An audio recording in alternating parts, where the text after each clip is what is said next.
What? Boob lighting. Boob lighting. I hate it. Yeah. Get rid of that shit. Well, Boob Not good. Boob lighting bad. Correct. Yeah. All right. Good night. And we'll see ya. we got some returning guests. Yeah. Hey. What are you What's talking up, about? This guys? is our first time I here. mean, sorry, Yeah. what's his name? Who do we have? Yeah. Jonzee, Will, welcome to the show. It's good to finally have you guys on here. For the first time in a long time. First time in a long time. Yeah. Thank you guys for having us. Yeah, for sure. Again. Yeah. Yeah, what's the who's the most appearing guest on the podcast so far? Dwayne Regretsky from Canada. Yeah. We have a gentleman by the name of Dwayne Regretsky, and he's a real hoot. He's If cool, you want to yeah. talk like a Canadian, and he's from Alberta, or is he from? No, he's not from Alberta. That's where everybody else is from. He's from whatever's over by Washington State. What's that? Oh, he's Vancouver. from Vancouver, BC. Vancouver. Yeah. British Vancouver, Columbia. don't you know, or something like that. He's actually tied on the podcast. He would have been the most guest on, but he flaked out on us on the end of the year episode. Sorry, Dwayne, you didn't flake out. I know you had your son of a buddy in bitch. town. You sent us a video and you thanked us. So there. Yeah.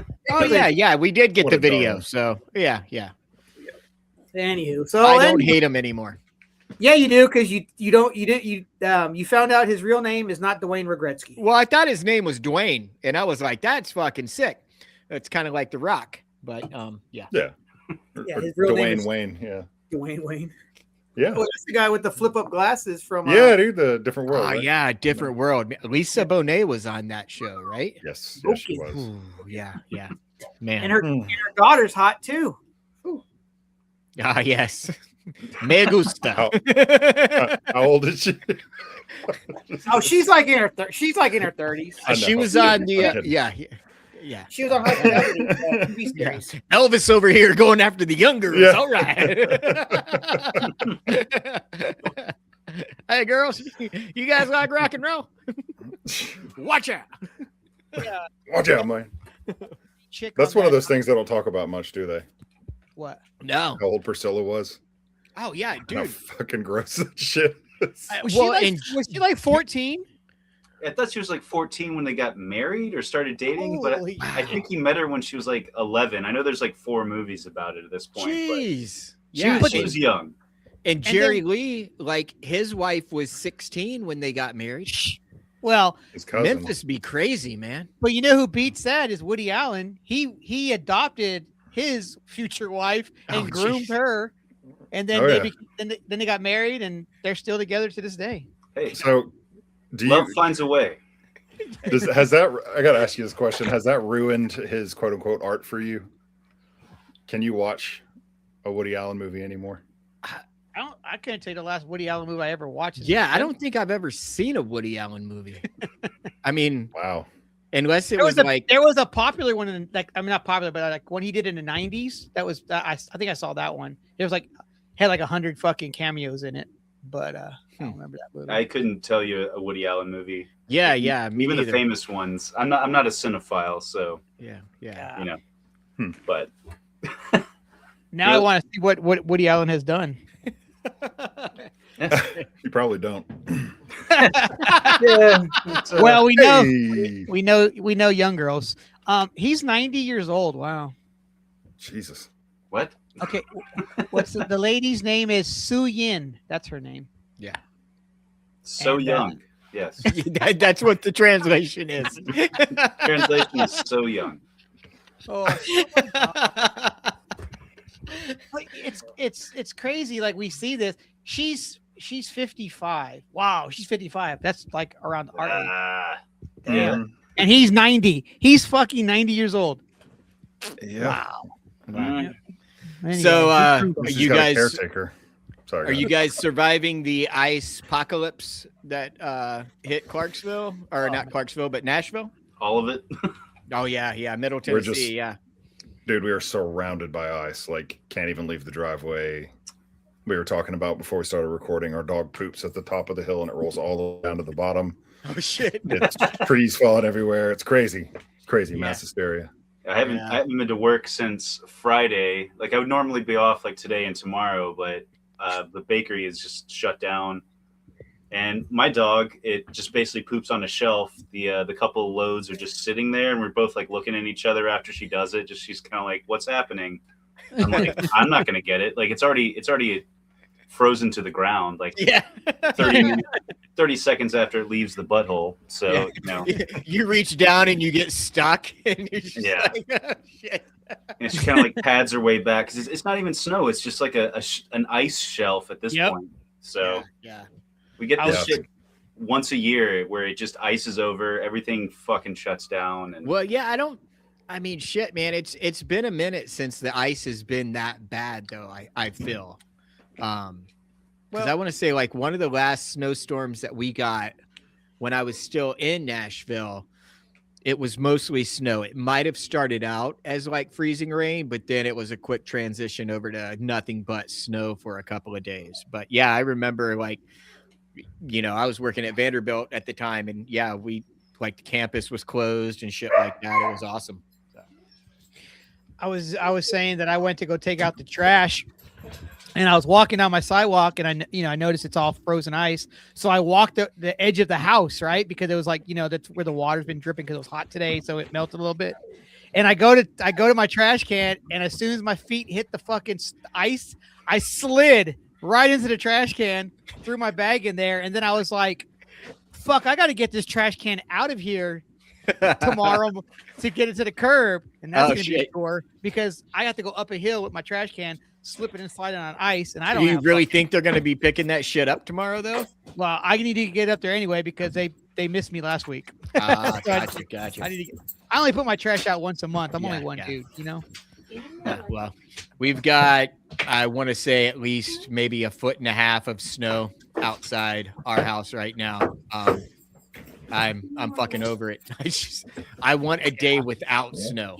Are you able to drive in it? Are people like going to work and stuff? Yeah. We've been going to work. It's a slow drive.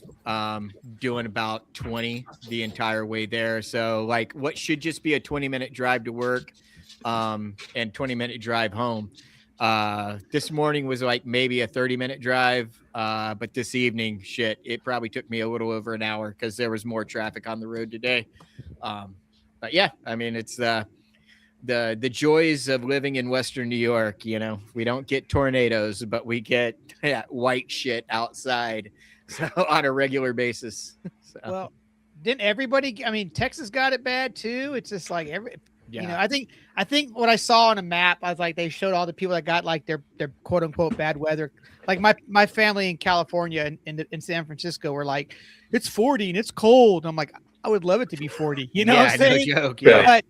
But Florida, like from Tampa down, fucking 80s and 90s and shit. And I'm like, they didn't get the memo. We're getting cold weather. Like, what's up? Yeah. Well, apparently, Nashville got the most like power outages, or like Tennessee got like wrecked the most for ice for some odd reason. Yeah. I think Nashville got the worst though. Yeah. There was like 200,000 people or something. Jeez. Yeah. I think where I live out in Dixon County, which is about 45 minutes west. They were saying like maybe 70% of the county was without power at one point, but damn. Luckily, I live like in downtown, and we're connected to the police station grid. It's I live like 2 blocks from a police station, so it's like that one they make sure stays on at all times. So yeah, for sure.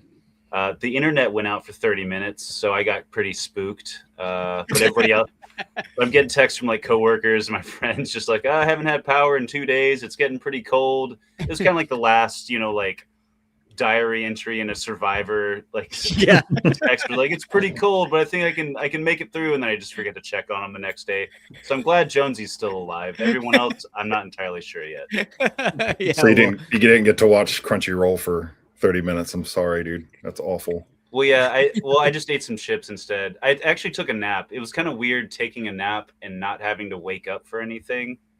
Dude, those are the best. Yeah, I just kind of woke up and I was like, oh, the internet's back on. So because I was like, oh man, I'm gonna have so many days to like be creative and do stuff. I haven't done shit, and I feel terrible about it. I did my taxes today. That was actually pretty Hey, cool. there you go. Yeah. And getting way Make more sure back than last year. So Yeah. Make sure you're stretching. So yeah. I'm stretching a little bit. Like you were saying with taking the trash out, like I went out and like our little welcome mat right in our back porch. I'm cognizant that it's frozen over, but like right before this, I went to take my dog out, going back inside, and I just hit a patch, and I slid into a table, and I kind of just stood there for a second. And then my partner's like, close the door. And I'm like, yeah, okay. So I didn't want to like limp on here. So at least I'm sitting. Anyway, but yeah. So Nice. Overall, it's been shitty. It's been a shitty couple days, but I've had it pretty good. Yeah. Wow. Fuck. Yeah, I went to work yesterday for like 3 hours, and then I was like, man, there ain't nobody coming in. I'm going back home, So I went back home. And then today I'm getting ready. I'm about to go to work. And then they text me and they're like, hey, don't bother coming in today. We were slow yesterday. We can handle it without you today. So the two main managers were just running the kitchen today. And I was like, bro, you guys are going to be busy because today it was sunny as fuck. Some things were melting. So you could tell that it was getting warmer out because the quietness was gone and you're starting hearing the sirens again. And I'm like, well, people are back on the fucking roads again. But it was peaceful for the weekend. I'll say that. Yeah, I'm going to try skidding down to Kroger tomorrow just to see how the road, because I told my boss I'm going to be in on Thursday, but I live like an hour away from my job. So it's basically getting to the interstate is the hardest part. But after that, like I've gone to jobs before where, like you said, where you show up and there's not anything to do. And you're like, well, I guess I'll just go home. Yeah. And then you get stuck in a ditch. So yeah. Make it worth your while if you're going to get out in that bullshit for sure. Fuck yeah. Well, hopefully it's over with soon. I know it's supposed to be cold this weekend down here again, but I know, the weather always changes here with the blink of an eye. And it was supposed to have been like snowing again tomorrow, I thought, but now it's like sunny for the rest of the week. It's just going to be cold. Yeah. So let's get rid of it's a bad part because if the sun's going to be out, it's going to melt and then freeze back at night. And then we're back on ice again. So, I mean, are the kids out of school for the next 6 weeks or something? Anywho, but no. So look, I was talking about this before we started recording, and then I want to record it and talk about it. But did you guys see where Bandcamp had banned all AI artists, which is a good thing? Oh yeah. I just wish other people would follow suit because we all know Spotify has a fuck ton of AI artists on there. I'm not too sure about Apple because I don't really search for AI artists. Does Apple have a good number of AI artists, or is it just Spotify? I try not to pay attention to them. So I couldn't tell you an AI. I know that because I use Amazon streaming. Yeah, they have AI stuff, but I can't tell what's what. Like if it sucks, I know it's like AI. Like you can kind of tell what it is, but I'm not searching it out. But no, me either. Yeah. I didn't know that was it the We Are Charlie Kirk song was AI. I thought that was real, and because like I could see somebody banging that one out like in like 4 hours and like uploading it, and people are like, "Hallelujah, this is it." But then learning that it's AI just makes it that much more hilarious. Where I'm like, you couldn't get somebody some sort of bootlicking chud to like put this thing out, but like the fact that it's AI and I only know the chorus, and I don't know. It's just it is kind of funny. Jason Aldean's like, man, I could have made that song even better, man. Fuck. The damn cover of the single looks like something you would see like on a pamphlet in a church, that says come join us for brunch or something. Yeah. Have you seen that t-shirt lately? It says 9/11 made country music suck. No. Yeah, it's true. It really did. Just ruin like the good shit you got in the 90s. I don't know. Yeah, just the radio country where you turn on like, oh, this is all right. And it's the Dixie Chicks or the Chicks, stuff like that. But I don't know. I know we're speaking of AI, but speaking of 9/11, I like to bring this up. What? Nothing. Sorry.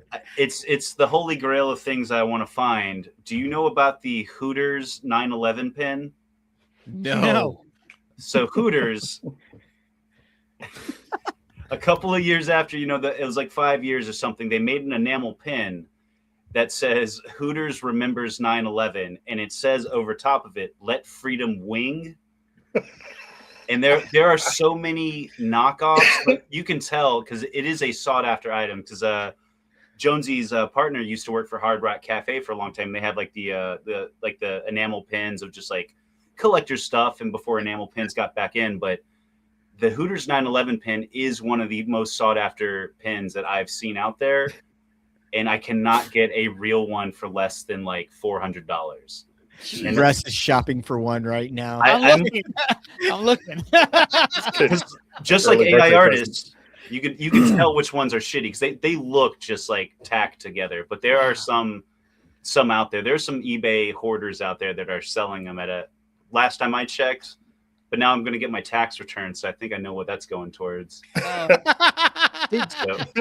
During the Olympics, they made a Snoop Dogg pin, and you could only get it from obviously the Olympics, and apparently everybody was trying to get that pin, and I'm like, it's him blowing smoke, but it's not smoke, it's the Olympic rings.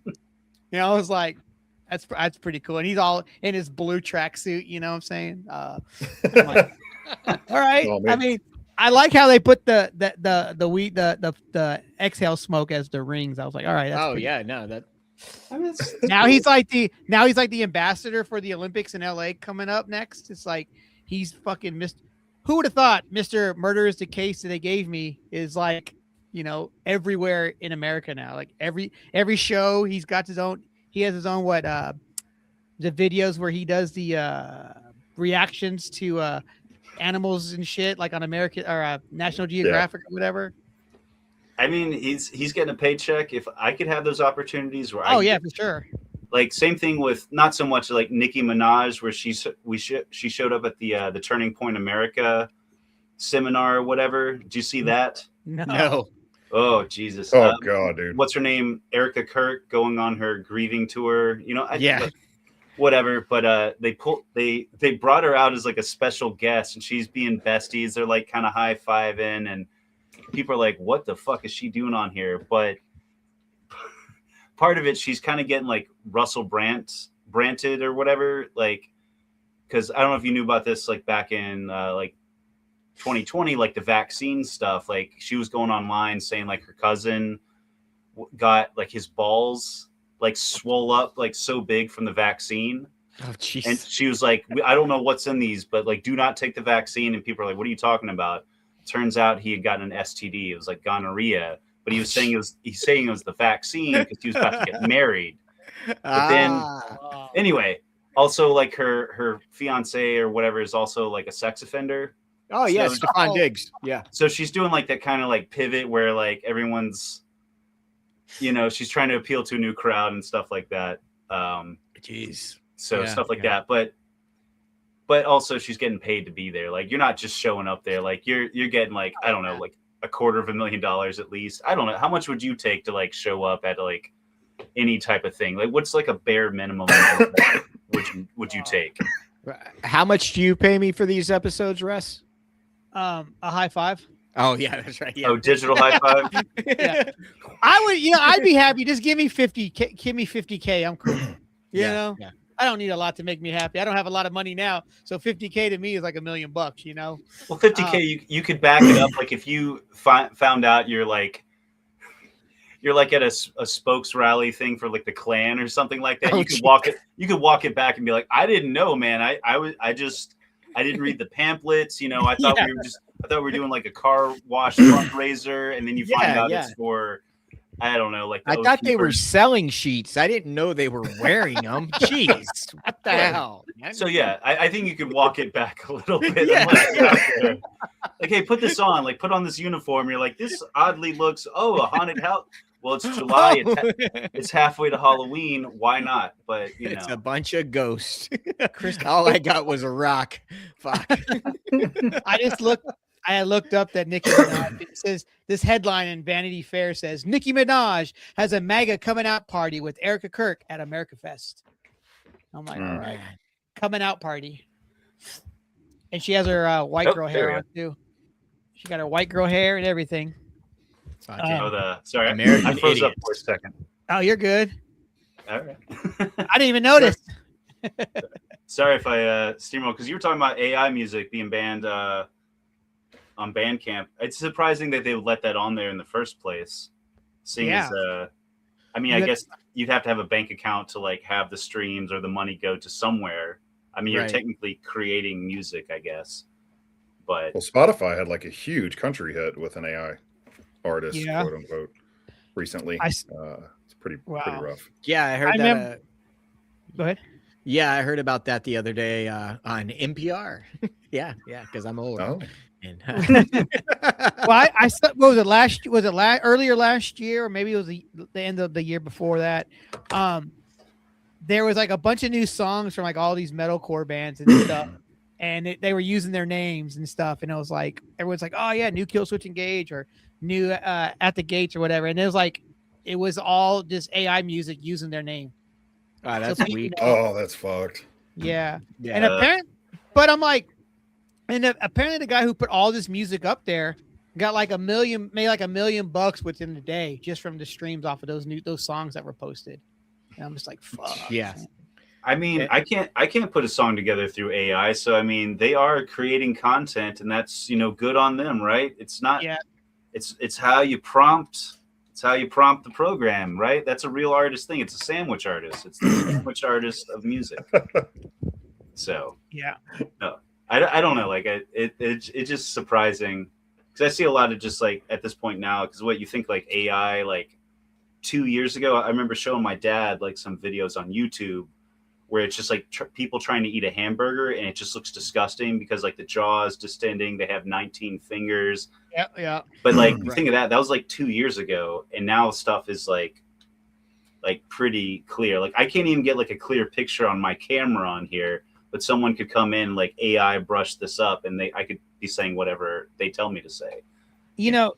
At the end of the day, too, though, I mean, if you make AI, that's you do what you do, but Adobe Photoshop, technically that's AI too, because you're altering images and but I don't know.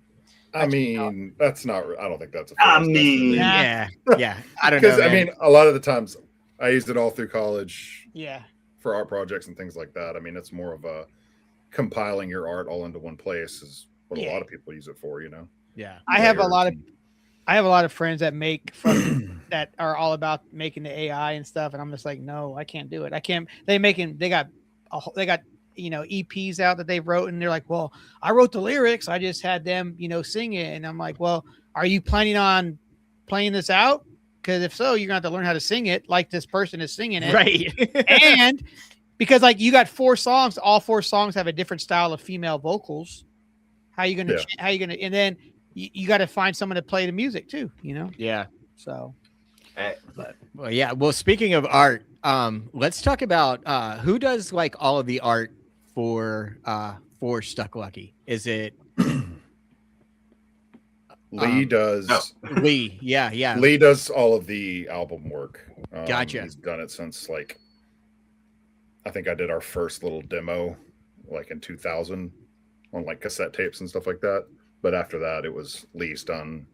He's like a collage master. So yeah, that's what I was about to say. I mean, it's all cut and paste. There's no Photoshop when it comes to not at all. What Lee does, man. I was like, I remember like when we would have a show with you guys, he would bring in, the collage on 11 by 17 paper, and he's like, "Here, I got the flyer." I was like, shit."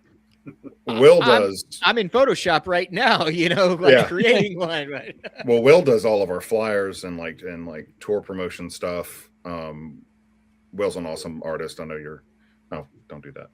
Don't be embarrassed. But he hand draws every flyer for every show that we play. Nice. So, and that's been hundreds. It's just easier to do it that way. Like Lee is very like when he gets very focused on doing something like artwork, he can bang out like our last album, our newest one. He had an original collage that he did like a couple of years ago, and he's like, "Oh, I want to use this," and we're like, "Yeah, that'd be cool." He just couldn't find it, like it's lost. Oh shit. So because we were gonna like do, and that was like the last thing that we needed was getting the artwork done. Like we had everything recorded, the liner notes, everything done, and the label's like, well, what's the cover? We're like, yeah, hold on, give me like a day. And then Lee's like, I don't know where the fuck it is. So he slapped something together in probably like 48 hours, like what it is, and it looks great. But it's like when he gets like super hyper focused on it, like he does some really cool shit. I think the coolest thing he's done is our first album, Hate the Light of Day, the insert, it's like 11 by 17 fold out poster, but it's like lyrics on one side, but the poster on the inside is just really fucking cool. Yeah. So he does that, but he taught me how to make flyers like 20 something years ago. And now I just kind of draw stuff and then like Xerox stuff. I just bought a printer like that I can kind of manipulate stuff on, but like, yeah, we just kind of keep it kind of the same aesthetic a little bit, but I always do black and white, and it's just super easy. But also now you just need something to slap online at this point, which kind of sucks. Like, yeah, for sure. I mean, I remember printing out, poster 11 by 17s, like 50 to 100. And then, when I got off work, going down to fucking, Church Street and parking and walking from like the end and like Elliston Place, just down there and hitting every pole all the way up to Tower Records. Mm-hmm. And then getting back in my truck and driving over to 21st where Great Escape was. And, I had my little messenger bag with staple gun and, who are you street dreaming for? My band, it's like, But you can't do that shit anymore, man. Yeah. nah, I don't know if we talked about this. Yeah, they can charge the venue. Really? Now, if you don't put your flyers in a pre-approved spots, like you can't put them on light posts anymore. Yeah. Because I was working at Gold Rush when that started. Because down on that whole area was nothing but flyers, and then they started ripping them all down and trying to, which is it's super impressive. Once they took the flyers off, it's the pole is 90% staples. Oh, dude, yeah. Well, like 8 feet up is like staples because people are like climbing up on people's shoulders, putting stuff up. So I used to do the same thing. I would print out like 200 flyers. I would just double side each telephone pole. Yeah. Down Church Street. I go to East Side back before it was the East Side, I guess. When it was still dangerous. Oh, yeah. I would wander out like from like midnight to 4 a.m. I would just walk for hours and go back, and I do it probably like twice for a show. So I'd put out like 300-400 flyers. Yeah. And I would never print up handbills because I hated talking to people and I was just too like embarrassed. Be like, hey, come see my band. And I'm like, I don't want to do that. But we were playing some shows with like some other local bands. They would be like, hey, let's go to Rocket Town and hand out flyers. I'm like, I don't want to. I'm already too old. I'm like 24 at this time. But going to like Rocket Town or something, or I'd hand off like a stack at the Muse where it's like 15 of these. I'm like, I don't know. But like you saying, they outlawed it, putting up flyers because NES workers, Nashville Electric Service, they couldn't service the poles. Anyway, they couldn't get up. You said service the pole. No, they couldn't get up on the poles because they had those special like spike inserts on the side of their shoes. They're full of shit. Yeah. I know. They were also like, when it rains, like it clogs up the gutters and stuff. And it's like, this has been going on for decades. So I think something happened where they were just like, I'm tired of some middleman just like, I'm tired of cleaning up this shit. Yeah. So it's kind of lame, but like it's funny seeing flyers that will stay up for months. Oh yeah. There was a near my old work, there was a 11 by 17, like the ones that exit in. You know what I'm talking about? The big, just like 11 by 17, neon pink, neon orange, big black fonts. Yeah, it was Neo, Omarion, and T-Pain and Robin Thicke. Oh shit! Yeah, It was like December 7th. I remember the date because I saw it for like 5 months. And I would keep texting my coworkers like, "Hey, you guys going to that Neo show?" And they're like, "Shut the fuck up," because it was just at this one intersection that it just stayed there, and it was just funny just seeing it go through like 4, like however many seasons, like rain, snow, sleet. Like I was like, this is amazing. Yeah, man. Like speaking of like the whole outlawing, getting in trouble for fucking hanging up flyers, just made me think of when I was in Hoptown Tigers, Matt Arn, Rockstar Matt, he was our drummer and he was the artist of the band, and he would make these huge fucking, like, he would do 24 by 36 or 18 by 24 posters, and he would get fucking glue and fucking slap it on a wall and then boom, put that paper on, right? And I remember we had a show that he was promoting, and there was a building. It wasn't on Church Street. It was the what's the street over? Not Charlotte? West. It's the West End, Church Street. Demonbreun? Not Demonbreun, maybe Charlotte. Yeah, it's Charlotte. It's Charlotte. The farther. Yeah, there was a building, like a gas station or something, that was like closed down or something.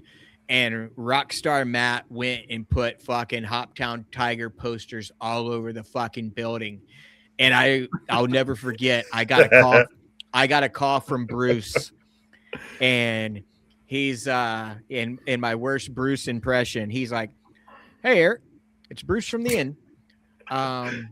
I got a call from so-and-so at so-and-so, and apparently you guys got some posters for the Hoptown Tigers, and they're complaining about them, and they're saying that they're going to call the cops. So if you can get that taken care of." And I was just like, fuck, I was at Kinko's, or like, I think, I'm pretty sure we were still Kinko's at the time.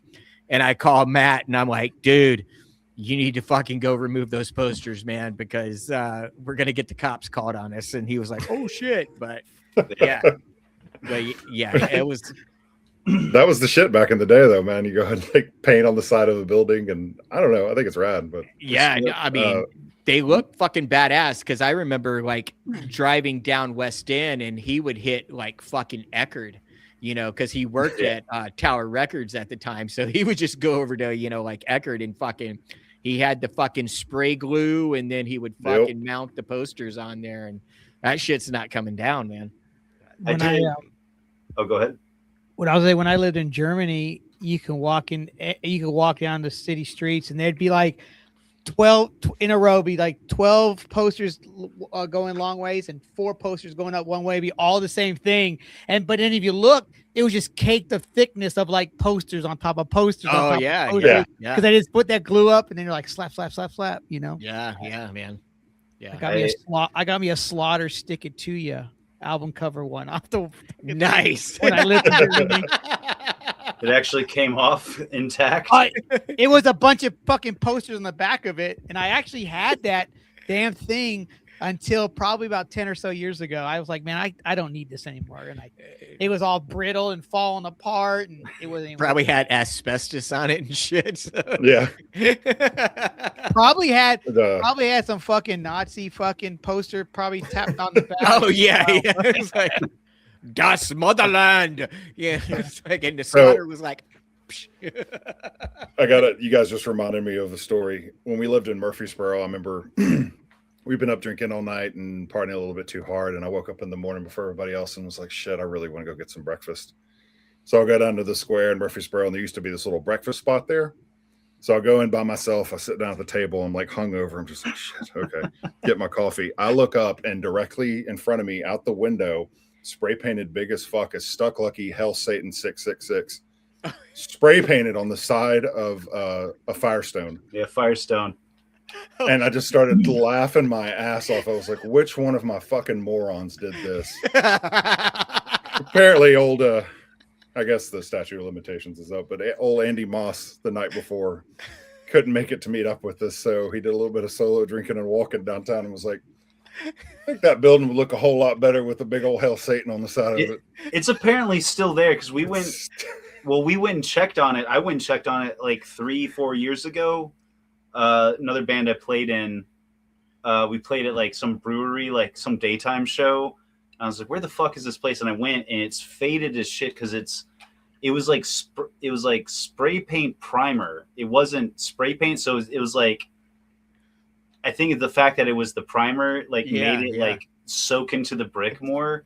Oh, and fuck. it was silver paint, so it was there for years. Like they just never did anything about it. So I just love that I stumbled across it. Like I had no idea that it had happened. And the next, like 5 hours later, because you know he did that at like 4:30 in the morning, right before the sun came up. Because we used to just wander around downtown Murfreesboro. Because Andy used to live above a law firm. He had like this like efficiency apartment. It was like 30 square feet. That's where I first met Jonzee and them. Like went up there. It was this tiny ass room, but we would hop out the window and go roof hopping. Oh, And he had he had an old black and white TV. We would just sit up there and they would drink, and we just throw shit off the roof. Like we would we'd also take out the Christmas bulbs like around the holidays. And those are like the fat bulbs, like the really thick ones. Yeah. And we just throw them down, basically like snappers or something like that. We're just throwing them from the roof, just everywhere. Like it was fun. It was also, I wouldn't say it was dumb. It was dumb, but it was also super funny. Just like being 21, dropping out of college and just wrecking stuff. And then finally moving to the big city. We're like, we got to get the fuck out of Murfreesboro. Otherwise we're going to get arrested. We stole so much shit, ruined so many things. I don't know. But we were Jonzee, you weren't wearing a Stuck Lucky shirt that morning at breakfast, were you? I'm not the guy that usually wears my own shit, but gotcha. It just reminded me, we went to Gentleman Jim's one night, and we're all sitting around this table, and it's around Christmas time, so there's Christmas lights around the side of the table. And one of us geniuses decided to see how we could pass an electrical current through all of us. Fine. So Lee like filleted half of the thing, and one of our buddies brought a girl out with them on their first date, and it was just the look on her face while we're all just like holding hands and electrocuting ourselves. That was you, me, and Lee. Because I remember Lee and I both put one end of the wire to our temple, and then we high-fived. That's right, high-fiving. That hurt so bad. And then of course we put it on our tongue, and then did like held hands like little like preschoolers, like all right, and then just like getting the shit shocked out of us. It's just funny. Lee's a professional like electrician now. Yeah, it's kind of funny. Yeah, we were just sitting there talking, just like whatever at the bar. It was loud, and we just like took it, snipped him, and we just started stripping the wires, and we're like, and just started slapping each other, and you just see us like jerk back. God damn. I think we got like 4 or 5 people where we got it to where we could connect, and it was like a weak current, but like very weak current. But between 2 people, holy shit. That's amazing. Remember the one girl at the table who didn't know us was just like, you guys are fucking idiots. I'm leaving. Was there a second date, or was that no? No, that was it. Like, yeah, I don't. It took a special person to hang out with us in our 20s. Yeah, I have no idea. Same. I know, some kind of defective human being. I know. I guess it's like the statute of limitations podcast. I'll just one last walk down memory lane. I remember our Brandon. He used to be the manager of the Carry-Ons. We're having like a going away party for another friend, but I guess he and I were like going on a beer run or something. And like we lived like right next to the campus, so we were going to a liquor store or something in his car, and then upon this little mound next to a car dealership with this giant inflatable Santa, or was it a snowman? I think it was a snowman. Oh, it was both, bud. Both? Oh yeah. I think it was Santa Claus. Santa Claus first. Santa Claus. Okay, I think we got the first one. So I army crawled up there, and I tethered it loose, and we stole it and stuffed it in the back of his car, and then we were having like a going away party in our little like band house. We just, because at this point, people were showing up that I didn't know. Like 8 of us lived in that house, and we had some friends over that we knew. But then like people started showing up. We're like, who the fuck are these people? Yeah. So we just plug in this giant inflatable Santa in the living room, and the ceiling, like Jonzee's almost 7 feet tall. The ceilings are like 7'3", so he's almost scraping the ceiling. So this thing starts filling out the living room and pushing people back. And people are like, yo, what the fuck's happening? And we're like, this is our house. And we're watching shit just pop off the walls and shit like that. And then we went and got the other one as a snowman. Like we just were like, oh, we need another one. So we went back and I don't drink. So I was driving. I was like, yeah, let's get the other one. So I just stuff it back in the car. And then we just basically every holiday we would just steal whatever we wanted for the house. There's a 30-second clip that Jesse has. It was our buddy's going away party. He was moving to Taipei. A 30-second clip of the snowman being inflated in the living room, and my straight edge buddy standing next to me. He's got like face tattoos and a giant switchblade in his hand. Yeah. And Poison the Well starts blasting, and we all start stabbing this thing with knives and wearing different parts of the outfit. I mean, it's a complete explosion of people. It was one of the best nights in Murfreesboro. But, yeah. That's amazing. Oh man, poor snowman. Yeah, It pisses me off, man. It pisses me off because we moved to another house down the street on Elkins, or what street was that? Or Ewing? Yeah. So the other house was on. I just forgot the name, but everyone called the other house the Stuck Lucky house, and like, not all of us lived there. We all lived in the other house. Nice. That's where all that stuff happened. Yeah, we got kicked out of that house. We were up in Marquette, Michigan, and the landlord showed up and just said, "What the fuck did you do to this house? You guys are all evicted." Yeah. Wow. And thankfully, one of our buddies and all of our girlfriends helped like move all of our shit out to another place. But we'd have firework battles in that house and leak kicked out a window once. Some pretty fucked up footage of that house. And the one after like that Jackass before Jackass was a thing. It's like, I kicked out the air conditioning unit that was in the attic. I won't go into the story, but someone showed up really drunk trying to, hang out with me, and I did not. Huh? Yeah. Tried to accost you. Yes. Yeah. But so I crawled up in the attic, and she's like downstairs, just like screaming. People are trying to she's knocking shit off the wall. So I'm up in this like crawl space attic. I'm like, I gotta get the fuck out of here. So I just kick out the AC unit onto the roof, and then I reach my arms out and I grab onto the roof, but it's not a flat thing, so I have to like die hard hang off, and then I crawl up on the roof, and then I end up rolling off, and I spend the night with one of our neighbors. She's like walking down to the apartments like across the street. She's like, "What are you doing?" I'm like, "I'm just hanging out up here." Meanwhile, I didn't put the AC unit back in. It was just like one of those window units. I don't know. Anyway, so it's just dumb shit. You could do a whole podcast just on dumbass stories in Murfreesboro. Well, I was gonna ask one of my questions. I was gonna be like, what's some fucked up shit that you guys have done in the past? And you guys have already answered that question. So, you asked by osmosis. Let me check that off my list. Yeah. The house after that was probably what was called the Stuck Lucky house, because we used to do just like random house shows and parties. People from all over the neighborhood would come over and hang out. It's a lot of fun. But remember us throwing batteries in the fireplace one night? Yeah. Oh my God. That it had these beautiful hardwood floors that had quarter-sized burn holes all in it because we were throwing plastic plates in there. It had a great A-frame attic. It was really lovely, but it was apparently haunted. And I remember like the first weekend we moved in, we had a seance inside like this little room that had locks on the inside of the doors, kind of like a crawl space room.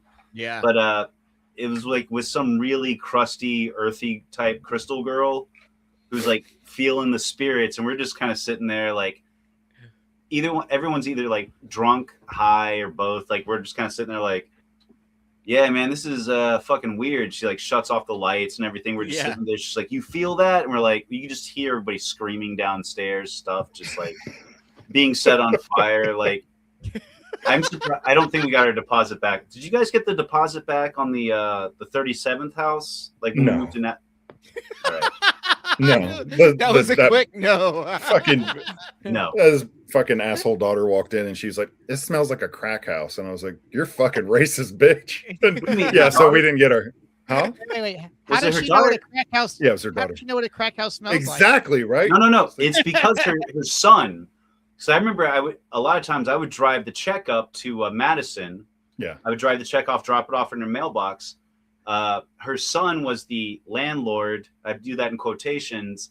He stole the copper piping from underneath the house. Like one day we realized, like, dude, we're not getting any heat, anything. We had someone come check it out or whatever. I think Lee crawled down there because Lee knows stuff like that. And he's like, there's no piping. There's no pipes down here.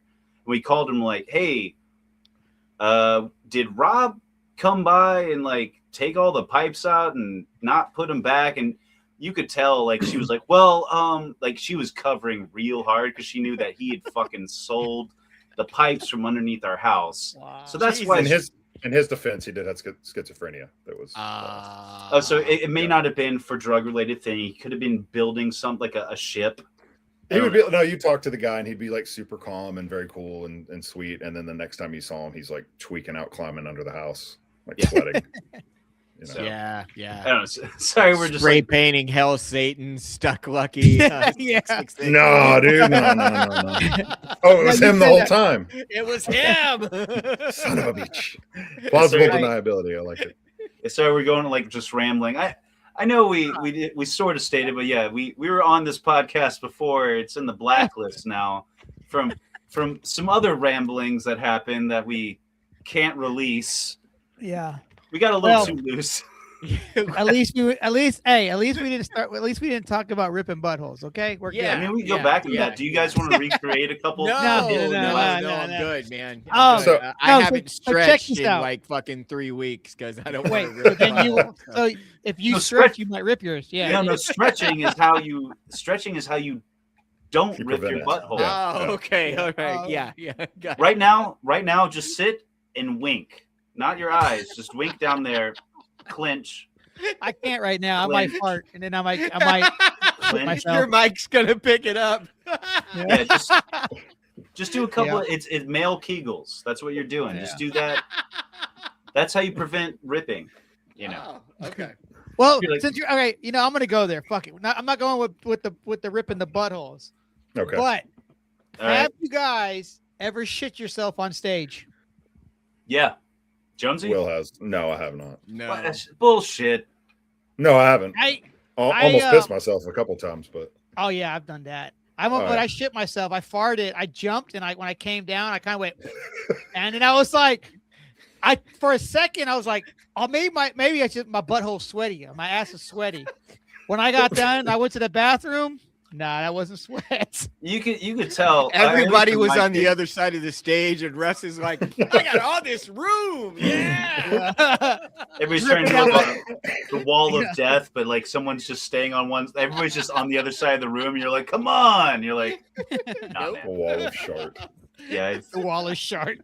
I have all major bodily fluids I've expelled while playing, except cum. Yeah. Not yet. Still early. Time. No, I don't. I'm chaste like that. Any other fluids though? So we were playing at a Christian coffee house in Knoxville. This is like probably 2009. Is this me shitting myself or? No, this is the only thing I have that's comparable. I was supposed to say, are you telling my shit my pants? No. Wait, did you shit in the same? Okay, sorry. Anyway. No. So I had like. How dare you? Probably the pre-stages of like pneumonia or something like that. Oh Jesus! And so I scream a lot, and this adorable young couple was standing in front of me, and I just start screaming and then vomiting blood. Oh. And the look on their face was just like something I'll never forget. It's like seared into my memories.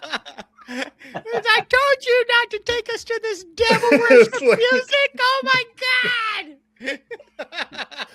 But that's as close. That's as close as the vomiting. The only times I've shit myself is when I'm like sick, and for a long time, like when we go down to Florida, I would always get like pneumonia. One time I got tonsillitis, and I just ate ibuprofen for 2 weeks because I didn't have health insurance. But like, it would be a thing where I'd just like we'd play, I'd move around as much as I could, and then like later on, I go to the bathroom and I just have a brown stain, and those are just gone. I just throw them away. Another band I played in, Soul Radix, I shit myself in Italy, and I had to clean myself off in like the hostel apartment. It was a really nice place, but I couldn't stuff them in the trash cans. It was one of those like little novelty trash cans in the bathroom. They were like, what's up with that? It was like 8 inches tall, and I'm like, I can't put my boxes in there, so I just slingshotted them out of the window on one of those, like, it was in Venice. It was like those nice stucco whatever architecture roofs, but he got caught in one of those like weather vane satellite antenna dishes, like a house over, and it was just my drawers just like hanging from there. And Jay, our guitar player, like later on is like, hey, did you shit yourself? And I was like, no. And he's like, because those are your boxers, right? And I was like, maybe. And he's like, could you not have, did you intentionally throw them in? I was like, no, man, I was just trying to throw them out because I couldn't do it. And he's like, all right. And he just like walked out of the bathroom. Like later on, he was just like, what the fuck, man? Yeah. So. The people that lived there, they were like, shit, guys, something's up with the TV. Someone has to go there with like a broomstick and they're trying to get it out. But yeah. I've thrown up and bled more than anything. But yeah, shitting only a couple times. So well, all right, well, that's good. Yeah, that's good. Will's definitely the one who has the most bodily functions on stage. Well, I mean, dude, you're all over the fucking stage. I mean, I'm surprised you don't wear like full pads with as much movement. Yeah. And yeah. I mean, I have been, not recently, but for a while. Last couple of years, I've been wearing ankle braces and knee braces. Nice. Because everything was like falling apart for a while. Like I was getting like weird bruises where I'm like, do I have low potassium or something? So I just cover them up so I don't have to like think about it. But we don't play as much now, but like when we go on a stretch of shows, like I can definitely feel it by day 3 where I'm just like, holy shit. Yeah, like, I got to settle down. Yeah, you got to get over like the day 4 hump, and then everything's fine. Yeah, and then just like fucking. Do you find that to be the case, Eric? Like, I always feel like on long stretches of like the first 3 shows are always like, oof. Yeah, but once you get to like day 4, day 3, day 4, right, it's right, like, right, comes automatic at that point. Yeah. The gas station diet kicks in where your body's like, what are you doing to me? And then like, oh, well, I guess I'm just yeah, for sure. Yep. It's great, dude. I've gotten sick from like mid-tier nicer restaurants and like fucking Paneras and shit like that. But Taco Bell, Waffle House, never. Yeah, never for sure, sick, man. I'll never forget. We were in Gainesville. We were about to this was before Semper Libre came out. And before we were even signed to Paper and Plastic, and we went to Chipotle, and it fucking ruined me. And we were playing for like Vinny that night at the 1982 bar in Gainesville. And man, luckily I didn't shit myself, but because there was nothing left in me, But yeah, it was. Chipotle horrible, fucks me up, dude. I'm not even gonna lie, man. Yeah. I've had it twice, and both times it's fucked me up for like a day and a half. Yeah, switching to like a plant-based diet was the best decision I could have ever made for myself. I mean, the way fucking red meat and chicken and pork used to fucking just tear me up, man. So yeah. Oh. Can't do it. You're gonna go vegetarian, Jonzee? Vegan? No, I'm good. I mean, I could live without dairy, but I don't know.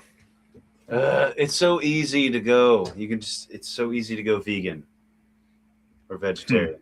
Yeah. I mean, just hit up fucking, in Nashville, go to fucking Beehive, man. Yeah. I love Beehive, dude. God, dude, that place is the shit. But I mean, take it. That's not like the most healthiest fucking vegan food that you can eat. It's like you're gonna have IBS in a week.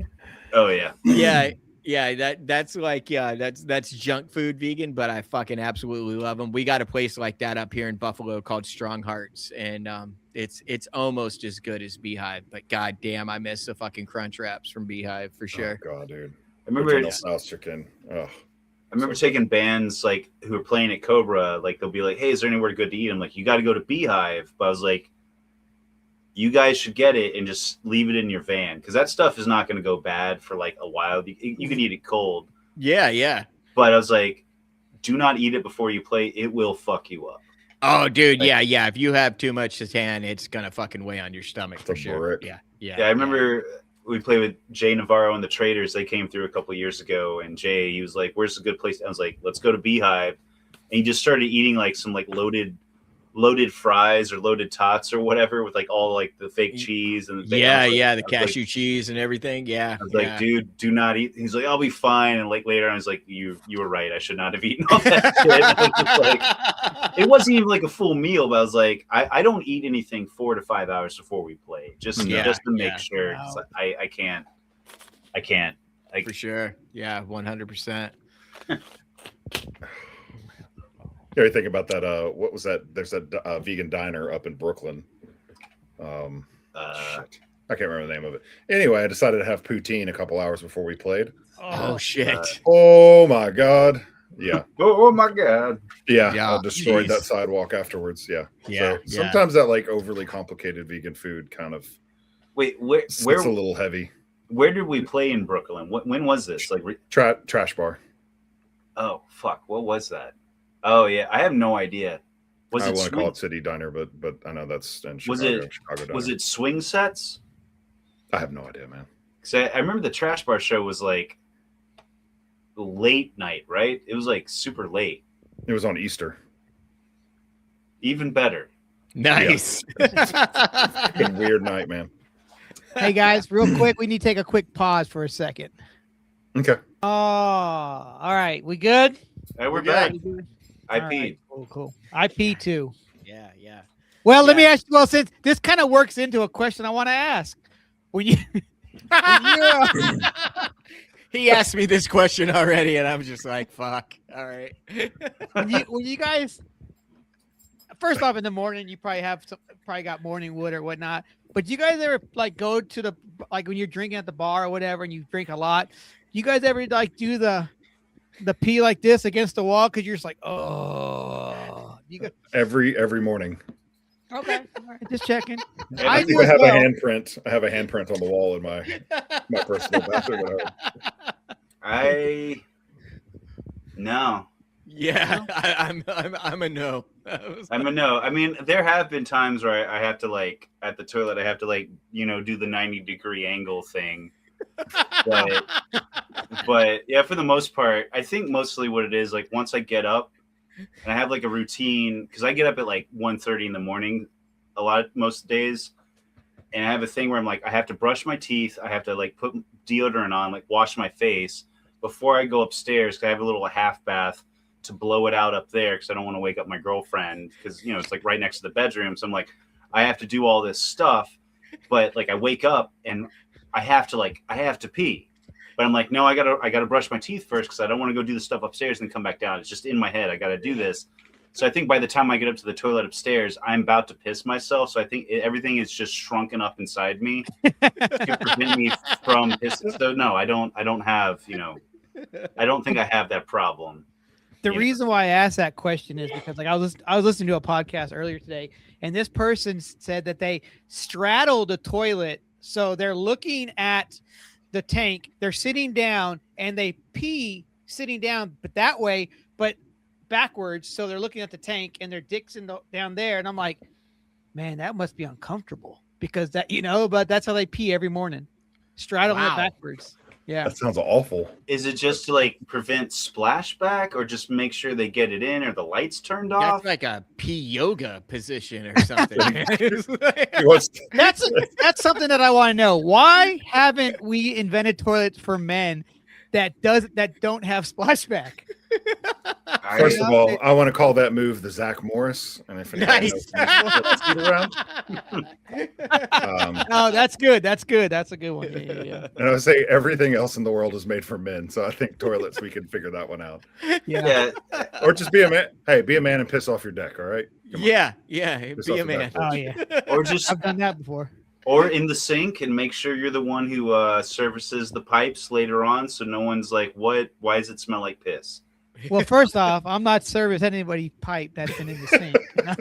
Look, all right. Well, I know we're doing a lot of pole talk. Speaking of which, have you guys watched watched any of the Will Smith episodes of Pole to Pole, where he's going around to each continent? No, not yet. To service poles. All right, I haven't seen it yet. So yeah. Fuck Will Smith. Yeah. I can't watch any Will Smith shit anymore, man. And it kind of breaks Dude, my heart. Fucking shit. used to be a big He fan. lost me when he came out with that fucking horrible song Wild Wild West. What? Wiki, wiki, That's wiki. what, Jim West, Desperado. that's when you jumped off? Yeah, thought I you mean, were like- I absolutely loved Fresh Prince of Bel-Air. That show was fucking hilarious, man. Great. I like yeah. Philadelphia. Yeah. So You sad. getting all deep in shit, man. What the fuck?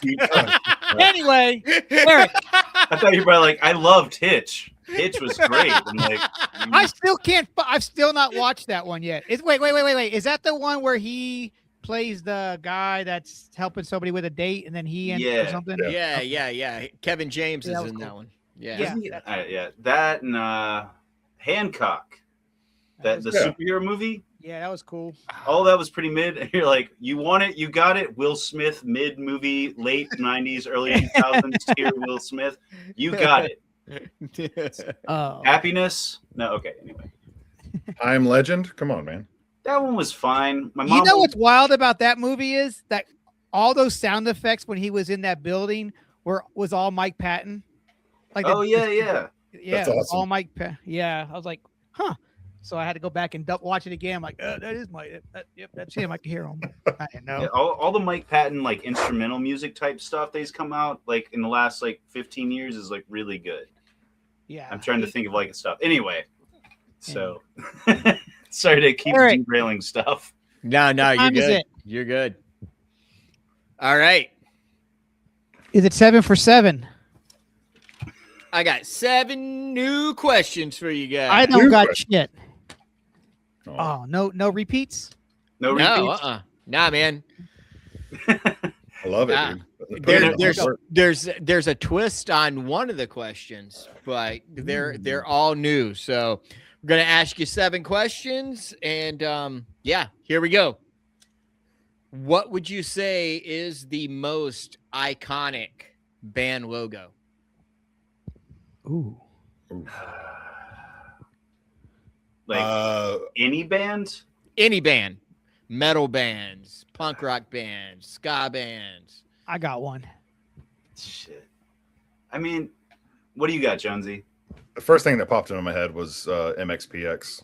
What? The poking at you. Yeah, Nice. poking at the kid. I think you were saying like the most iconic. I was like, lame answer's Rolling Stones. That's what I was Oh going no, with. no, I was Yeah. going that's Stone. cool too, man. Yeah. Yeah. No, I was staying away from all like the incredibly obvious ones like Well, Metallica. I'd say maybe like Bad Religion because that one's like you don't even have to have Crossbuster. the what? Yeah. Oh yeah, you don't even have to have the band name obviously, but Yeah. that's like the one I would go for. And I Yeah. also like Fucked Up's logo. So Oh, nice. Yeah. but it's not like yeah.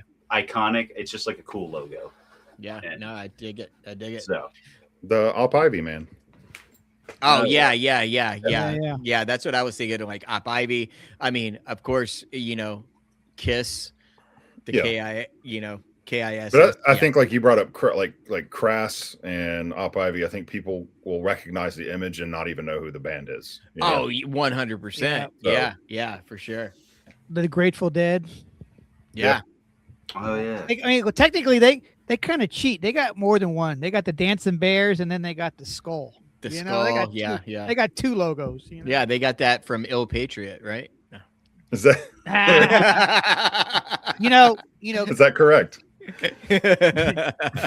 Ill Patriot's know- the band that only plays with Under Oath every 3 years, right? Is that the band? All right. Oh, All right. Question number dose. That's 2. Swing Okay, thank you. dancing or line dancing? Oh, line dancing for me, easy. Nice. Can you? as a younger man, I would say swing, but now I'd have to say line dancing. Yeah, All right. I can line dance. I can follow directions. Swing dancing always seemed too pompous for me. Even Yeah. the whole swing revival in the late 90s. Blow a fart out of my ass. No, like awful. Dude, I had a girlfriend at the time that wanted to learn how to swing dance, and it was the best thing she could have ever done to me other than break up with me, because I met so many fucking girls thanks to being able to swing dance. So thank you, Amanda. If you're Very listening, kind of you. Did you He's dress up? listening right now? Did you dress up in the fashion, like the flame shirts or anything like that? I mean, I was fucking rockasilly for a long time, man. So I had like the pompadour and I had the fucking lounge shirts and the dark jeans with cuffs that were about that fucking tall, you know? Yeah, the extra pockets. Yeah, dude. Yeah. You could fit a buddy of mine used to carry his flask in his fucking jean pocket. He was fucking genius. Yeah. Yeah, you were pretty dapper there for a while, man. I got to admit it. Oh, well, thank you, sir. Yeah. Now I'm all fucking, You're a mountain man, dude. I'm a mountain man. It seems like you can pull off any style, so that's good on you. All right, question number 3: Memphis or the Suicide Machines? Suicide Machines. They were both very influential. That's why I asked. But Suicide Machines is one of the reasons I wanted to start get into a band. So I would have to say, they're like neck and neck, but I'd have to say Mephistopheles just because just the horns and the music, like the Ethiopian like jazz like influence and stuff like that. Like I love all that. I love Suicide Machines. I like all their stuff, but like I know I'll probably get flack for this. Like it's not that I dislike their first 2 albums. Those aren't my favorite albums out of their whole catalog. Like I like War Profiteering. I like Steal This Record. Yeah, like, dude. Yeah. I like everything they've done, but like the first 2 albums are good. It's just I like more of the ska punk Suicide Machines than I do the hardcore Suicide Machines. Yeah. But I think Mephistopheles, those first 2 records, hands down, do it for me. Maximum Perversion and God Bless Satan. I know people will fight me on this, but I don't think either band has put out a bad record. If I'm being dead ass honest, I'm totally biased because I was 16. I love both of those bands. So yeah. God Bless Satan and Destruction by definition just changed my life. So. Well, just like being a fan of you guys and then listening to both of those bands, it's just like, yep, I know who these guys listen to. And it's because there's so many musically talented bands with just fucking awful lyrics, and Jay has always been just an incredible lyricist, man. Like if you actually slow down and listen to what he's writing, it's great. Yeah, it's absolutely great. And that's why, nobody can understand what the fuck I'm saying when I'm screaming, but I think it helps to spend time on it. Otherwise you're just going to be bored and feel like an idiot every night you have to sing it. I don't know, man. Like, anyway, that's my little rant. I could keep going. That's fucking. I'm gonna listen more to what you're fucking saying, man. But dude, he's right, man. War Profiteering, dude. The lyrics on that shit. Get out of here. Like even the hardcore songs that like Capsule and stuff like that. That just does it for me. Whereas like battle hymns, it's great, but those are just like more old school hardcore type stuff where the songs are like 48 seconds long. That's cool and they're well done, but like I don't know what it is. It's just like War Profiteering. I think that album also came out when I was like 19, 20. That was like the last Suicide Machine record for Revolution Spring, which was like almost 20 years later. Yeah. So like that was like the newest Suicide Machine record for so long, and I listened to that a lot. So and like going back and listening to Steal This Record or Steal This Out, whatever it's called, like that one. I think it's Steal This Record. Yeah. Like that one. That one's weird, but I like it a lot. Yeah, I remember driving down to Atlanta to see them play on that tour, and getting the record, and then I was like, "Oh shit, they did an REM cover. It's fucking great." Yeah, great cover. Yeah, was that with Against All Authority? Yeah. No, that was with H2O. The show. The tour. Sorry. I thought you meant the cover. But I can't remember who they played with now. But yeah, I think it was either at the. It had to have been at the Masquerade or the Earl, one of the two. Yeah, I can't remember. I saw him at the Masquerade, and it was H2O and Against All Authority opened. Then that might have been the show. Might have been the show we were. Mm-hmm.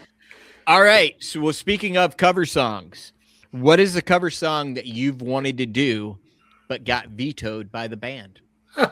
We're doing this right now, actually.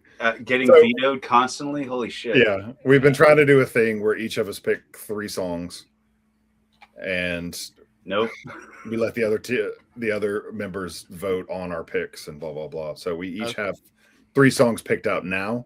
Yeah. Songs that we want to cover, but now we're in the no, I want to do this song first. No, you got to wait. We're going to do this song first. No, So we had it. We're working on one. Well, we had it like, because like this happened like 2 years ago, like because we're at that stage in our career, in quotations, where it's just like we should start cover because we do some cover songs. Like the last 2 albums we've done covers, but like the newest record we did Hub City Stompers. Last album we did Las Cabriolas. Like friends of ours, like bands that we like, and we're like, fuck, let's just cover the song. But actually do what? And the Fad too. Oh yeah, that was like a beast. So we have like technically, well, Lee and I did Great Red Cross Robbery from Flaming Tsunamis, kind of like a more acoustic. So we've done like covers of friends bands that we like. Yeah. But doing like we put together, I started like a playlist. Like we started doing a playlist of like covers. Like we'd like, oh, that'd be kind of cool to cover. It ended up being like 50 something songs. And Jonzee and I have been pretty staunch on like what we want to cover. Yeah. And I'd be like, dude, I have like 8 covers that I think would be cool. And not that I'm like the most algorithmic of the band or whatever. I'm like, I think we could fucking pull this off. And we're not going to make like a TikTok we're not going to make a reel and try and like rope in some of those youth. But like I said earlier, Lee is like very all over the place. And he would just be like, no, I want to cover this song instead. I want to do this. I want to do this 9 Inch Nails cover. I want to do this. And we're like, dude, we have to pick something. He's like, but what if we just did this song? Like at practice, he would just start playing it. And we all just kind of stand there kind of going, yeah, no, man. He's like, but think about it. What if we did this? What if we did Mr. Self-Destruct by 9 Inch Nails? And I go, how do you pull that off? So Will, what is you're walking in circles here. What is the penultimate song? The penultimate song that you know that everybody would shoot down? Fuck, man. I have mine, and I know why we didn't ever do it. I want to do Road to Nowhere from Talking Heads, and bring in all of our friends to be the horn line in it. You know, so bring in like 4 or 5 other bands to do the backing vocals and horns and keys and shit like that on there.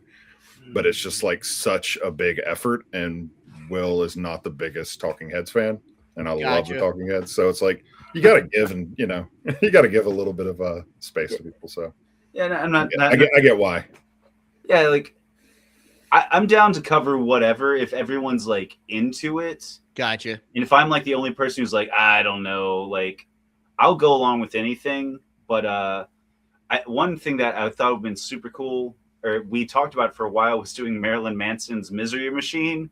And this is before all the stuff like because we were like, we got to do this. And it was kind of like, it was like 60% of the way there. We're like, let's just do it. And then we just didn't do it. And then we were like, what if we did? And we're like, went back and we're like, oh shit, we can't really come out with the Marilyn Manson cover now. I have so many, like I could pull up a list on my phone, but there's so many things that I don't know how much you guys know about you know who Ash Nico is? Can't say I do. She's a I don't know what the like basically like an e-girl rapper type thing. Okay. I don't know the whole genre, but she has like this weird kind of like aesthetic online. But there's a song called Worms that I really like. I was like, dude, we could fucking pull this off so good. But it's me trying to pitch it to everybody, and everybody just giving me kind of like a, yeah, man, that's cool. Yeah, anyway. And I'm just like, all right, fuck it. Like, I really want to do that song. But there's also so many, like, old country songs I would love to do. Just because, like, Lee knows how to play fucking traditional country. Like, Lee is a very amazing just guitar player. Yeah. And he'll just, like, whip out. I think it'd be cool to do some, like, cool country covers, but not like where we go country, but like make it your own. Yeah, like, and then like when somebody finally hears that chorus, they're like, holy shit, that's what this song is. Yeah. I think you could kind of like do that because you were talking about earlier about like like AI music, like having country music hits, where country music is kind of almost like the easiest music to spoof because it is like a system to it.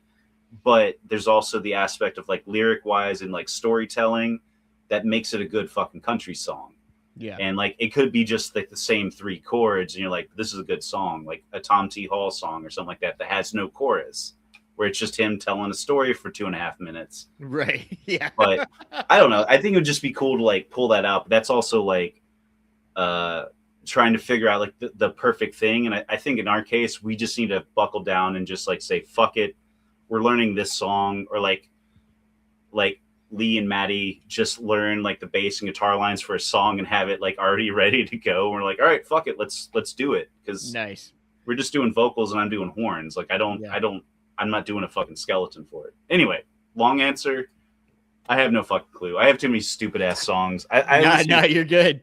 I listen to too much garbage. Like I listen to too much J-pop and stuff where I'm like, you know, it'd be cool if we played like this anime theme song, and people are like, no, absolutely not. I just want to do a music video with it where like, because in every anime there's like a scene of somebody just running in the distance, like racing the sun. Like every anime intro, I don't know how much anime. Russ, you look lost. I'm sorry. No, I'm good.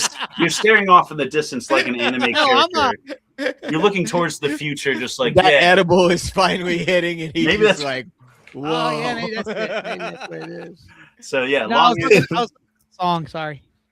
No, I have too many songs I would love to cover, but it's just like I think the democratic idea of us just like being like, oh, we're gonna pick 3 songs and like pull them out of a hat, that fucking died a slow death over like 6 months of trying to get everybody's picks in, and then we finally got them. I think we were all just over our picks, where I'm just like, I don't even want to do this anymore. And then you just practice the set. Yeah. We have done one cover song that I don't know if we're ever going to record it or play it live, but it's like 3 chords, and we learned it in 30 minutes. We're like, yeah, this is fun. Nice. So I don't know if we could. It's not even spoiling surprise. So yeah. All right, question number 5. Hold on. I want somebody to cover Tom Jones. It's Not Unusual. Oh, shit. 5 Iron Frenzy. They did it? Oh, they did. Yeah. Yeah, it's on their the first live album, Proof the Youth Are Revolting. It's a really fun cover. So there you go. All right, question number 5. Who would be the one to do a solo record of any genre? You cut out there. Can you repeat that? I'm sorry. Oh, yeah. Who in the band would be the one to do a solo record of any genre? Will or Lee? 100%. Yeah. Okay. Lee, I know, would do like and I've talked to him about this for like 20 years. I was like, he would be perfect doing like a movie soundtrack. Okay. He does a really good job with like these kind of like ethereal, real chill, weird piano things. So I think probably him or Will, just because Will can play about any instrument. So, and he pops out like 20 songs a day. So nice. I would say Maddie, because Maddie has a lot to say, and I feel like he could write some songs with some lyrics. Yeah, because I've done instrumental stuff for friends. Like I've done some like podcast theme songs and random stuff, but I don't know how to do lyrics. I don't know how to sing unless somebody tells me like the melody. Yeah. So, yeah, I think Lee could do like. I'd love to see Lee do like a Pine Hill Haints style record or something like that. Yeah. Like a weird kind of folkish country or like weird gothic country thing. But I think Maddie could do like some type of like Replacements-esque, like early Replacements-esque type stuff. Oh yeah, 100%. Yeah, I can dig that. Yeah, for sure. All right, question 6. What's the worst TV theme show to get stuck in your head? Theme show? Yeah. Theme song? Yeah. Well, yeah, I'm sorry. TV show theme song. Yeah, that. Yeah, words are hard right now. I have an answer. Yeah. I have an answer, but it's not a TV show, and I don't want to sing it because it'll get stuck in your head, and I'd feel like an asshole for doing it. Jonzee, what's your answer? I can't think of one right now. What is yours? Well, it's not even the worst. My girlfriend and I, we just started watching Golden Girls. Yeah. And, oh yeah. I don't know why, but I think it's a great theme song. Yeah. But the worst one, I'm trying to think TV show, because mine's a commercial jingle, and Oh, okay. holy shit, that is like the worst song I've ever heard. Fuck it, it's the Burger King BK Whopper. BK. Yeah. Have it your way. Whopper, Whopper, Whopper, Whopper, chicken fingers, Whopper sandwich. Like whatever the fuck they're saying. I'll send that. I will text my brothers just Whopper, Whopper, Whopper, Whopper, and I'll get you dick. Damn it, you know, it's like because that shit will get stuck in their head. And I'm gonna say that there is somebody in like the punk community that I could swear that they wrote that fucking theme song, because they're online all the time. They're in the algorithm, and you cannot convince me otherwise that they didn't fucking write it. And I'm not gonna say anything more because Jonzee's looking at me with a pensive look. Like I would be like, if I had, because I have a tendency to like talk shit like when I'm not supposed to, but I'd be like, if they're just like, hey, can you guys record next week? We're not re-recording that. We'll see you next week. If something came out where they're just like, what do you think about so and so, I'd be like, you cannot fucking convince me they did not write that fucking Burger King theme song. But holy shit. I'm gonna have to go with Will on this though. Like commercial jingles, I think are the worst fucking thing. There's not a TV show that like I hate commercials. I will pay extra for streaming services to not have commercials. Yeah, I can't stand them because they'll just play the same song over and over again.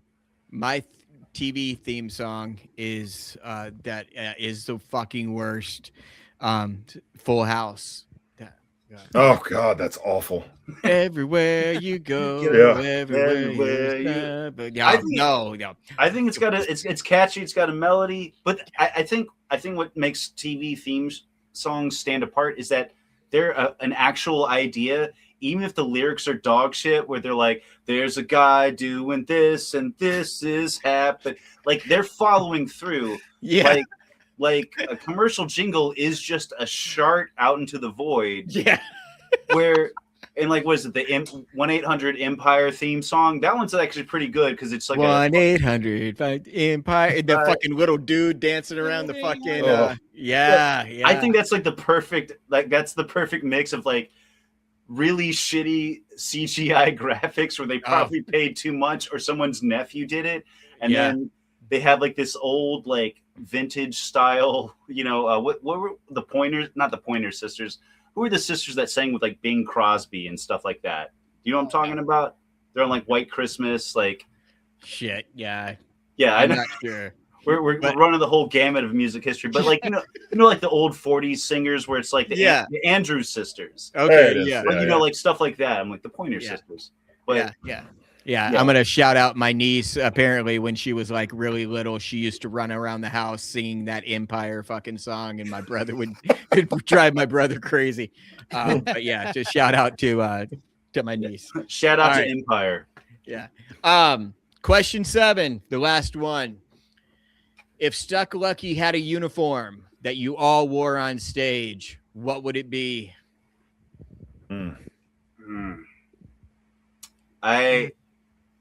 I've always wanted to wear mariachi clothes. Oh, nice. Just because, but I am the whitest person in the band, and I don't want to be. All right, man. You can wear mariachi.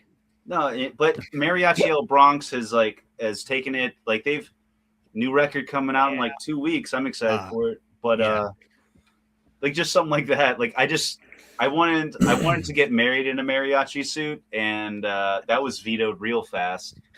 But for me, I don't think I could wear something like that. I also have never worn. I think I've worn shorts once on stage, whereas Jonzee over here, fucking Pennywise, right Show here. off some gams, boy. Yeah, but I don't know, something like that, something classy, but not just a suit. Gotcha. Fair enough. I was gonna say like fucked up Halloween costume when you're like 7 years old and you're like, Mom, I got it. You don't have to make my costume anymore. I got it. And you just look like a fucked up cat or something. Like, I think that would be great. Or like find pictures from each of us when we were kids and take those photos and make the adult versions dress up. Oh God, Yes. I have a great werewolf. Like my mom spirit glued like fur, like faux fur on my face. Yeah. And then just like filled everything in with like brown and black paint and stuff like that. And oh God, that would be so great. It makes me think. I wish that Andy was here to tell that story. Yes, that's what I mean. Exactly what I'm talking about. Like, well, you know, it's fucked up.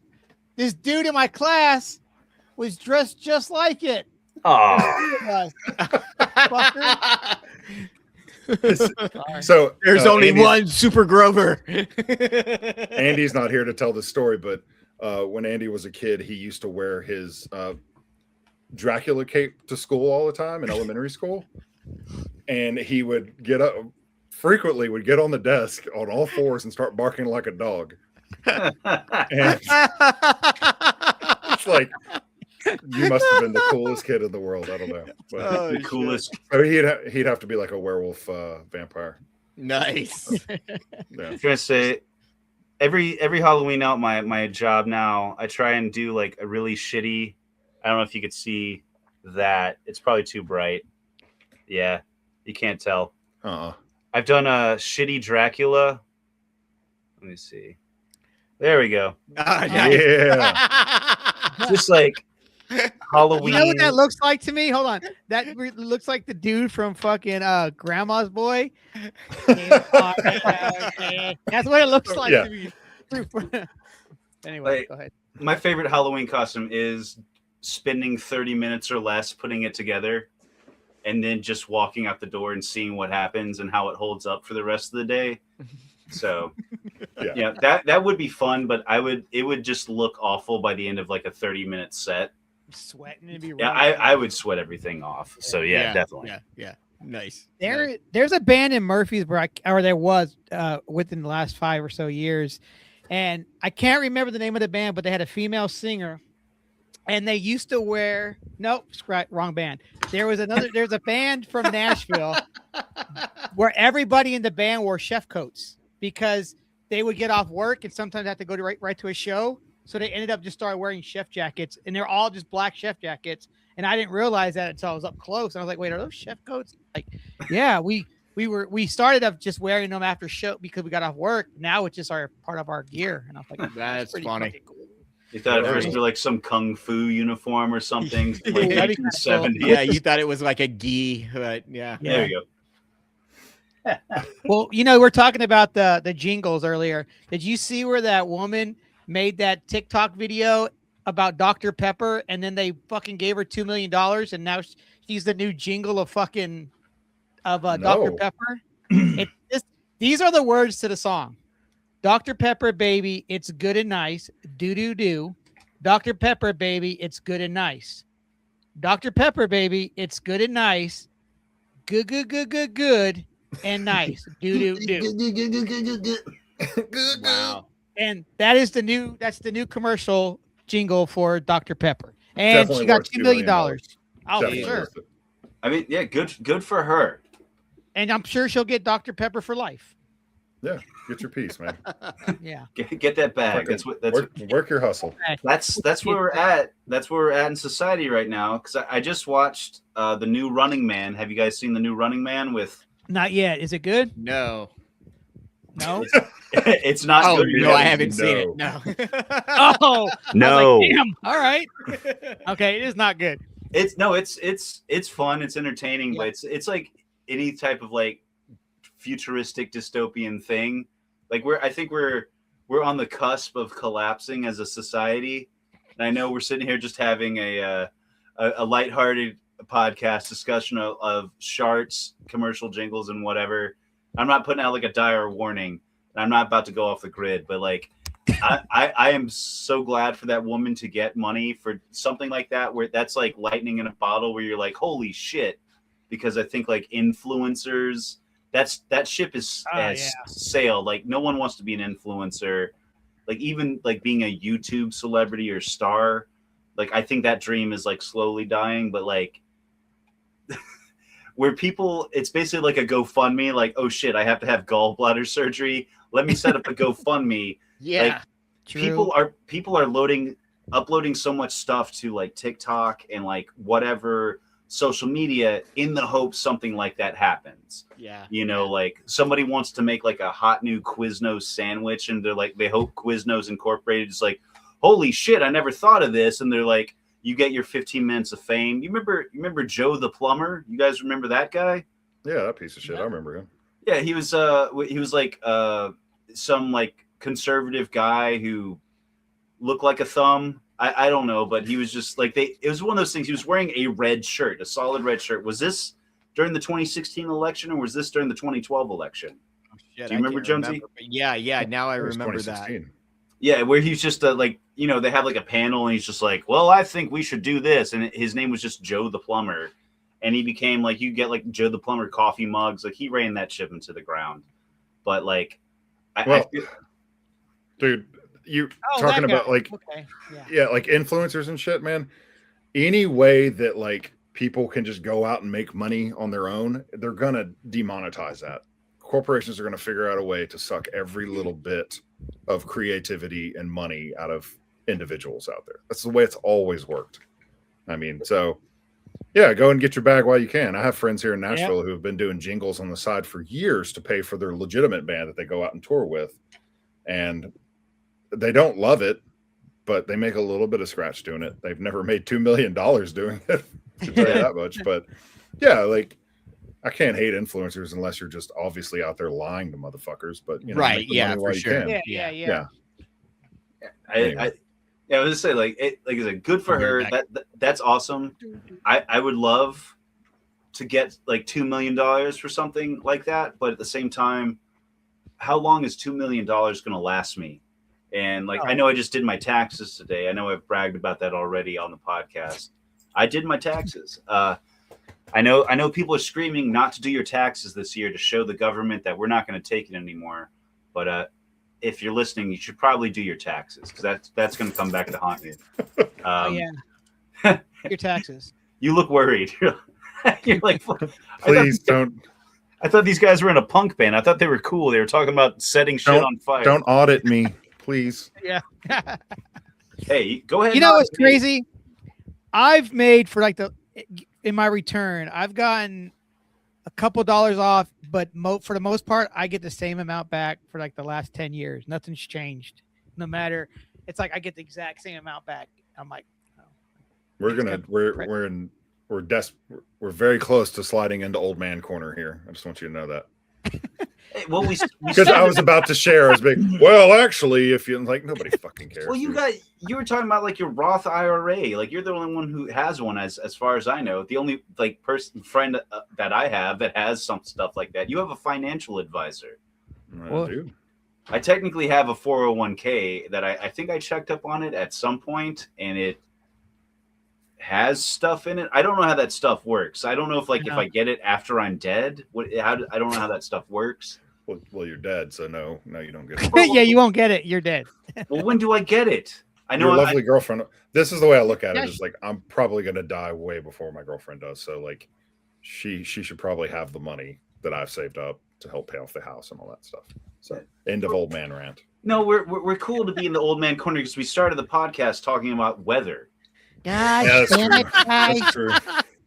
So, and then we segued into us talking about stuff that happened 20 years ago when we were young.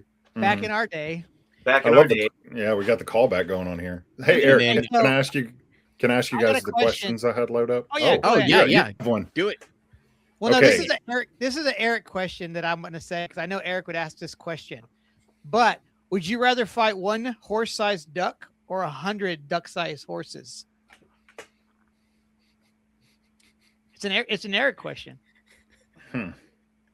Like, do I have to fight them? Or is this I like ducks. Duck-sized horses. No wrong answer. Duck-sized horses? Okay, yeah. Because that would be adorable. Are they like have a bloodlust? Are they out for blood? Or are they just there? Or do I have to like get through them to be like, oh shit, I gotta go take a shit. I have to get through these 100. All right, there you go. You gotta go. You gotta get through them to get to the shitter. I'm kicking those like duck-sized horses. I'm sorry. Like I'll think about the repercussions later. Like I might feel bad later, but like once I'm emptied out, I'd be like, oh man. But you know, if I have an objective that's at the end of, you know, that this horse duck or duck horse is in between me, yeah, I'll fight whatever. I don't care if it's a horse-sized duck. I think that'd be like more difficult. Aren't ducks more violent than horses are? Yeah, definitely. I mean, especially if it was a goose. Come on now. If it was a goose, you're fucked. Geese are evil. What if it was a duck-sized goose or a goose-sized duck? Oh man, what if it? Yeah, I would say goose-sized duck. Yes. Yeah, goose would fuck you up. Yeah, whether it was big or small. And if you had 100 little ones, they'd fuck you up even more.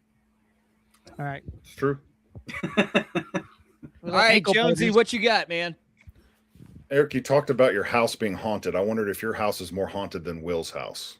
Will has a ghost in his house. I mean, I haven't. I'm sorry. I don't think I've seen anything. I mean, of course, I've been inebriated sometimes when I think I see something. So I'm not 100% sure. And we haven't just opening your third eye. A year. So what was that? Did Did you guys hear that? Yeah, it was your ghost, bro. That was a ghost. It went. Bam. That wasn't a barking spider. Did anyone? No, man. Yeah, I haven't eaten yet. That wasn't a duck either, or a goose. Yeah. Ghosts are real. Just proved it. Right oh no. Okay. Yeah. I mean, we were talking about them, and it went burp. All right. Wow. I mean, you might look back. I'm always waiting for something to come out of this closet. Jesus. Because this is where I watch anime. Like, I'm not being weird or anything, but like, this is the only time I get to see, like, you know, behind me, like Paranormal Activity style. Yeah. That's but yeah. This house was built in like 1905 or some shit. Okay. So yours is a little bit older than mine. Yeah, for sure. And apparently, according to my girlfriend, there are spirits in this house. I'm ghost dumb. I can't see shit. I can't feel anything. Yeah. I don't have empathy for regular people.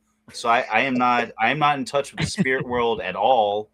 But I could have swore I saw like a kid staring at me. I know I'm like looking off camera and like pointing, like you guys can see what the fuck. I'm like, you guys see this over here? No, there's like I have like a little like windy staircase up into like the upstairs where it's like a little like kind of man cave.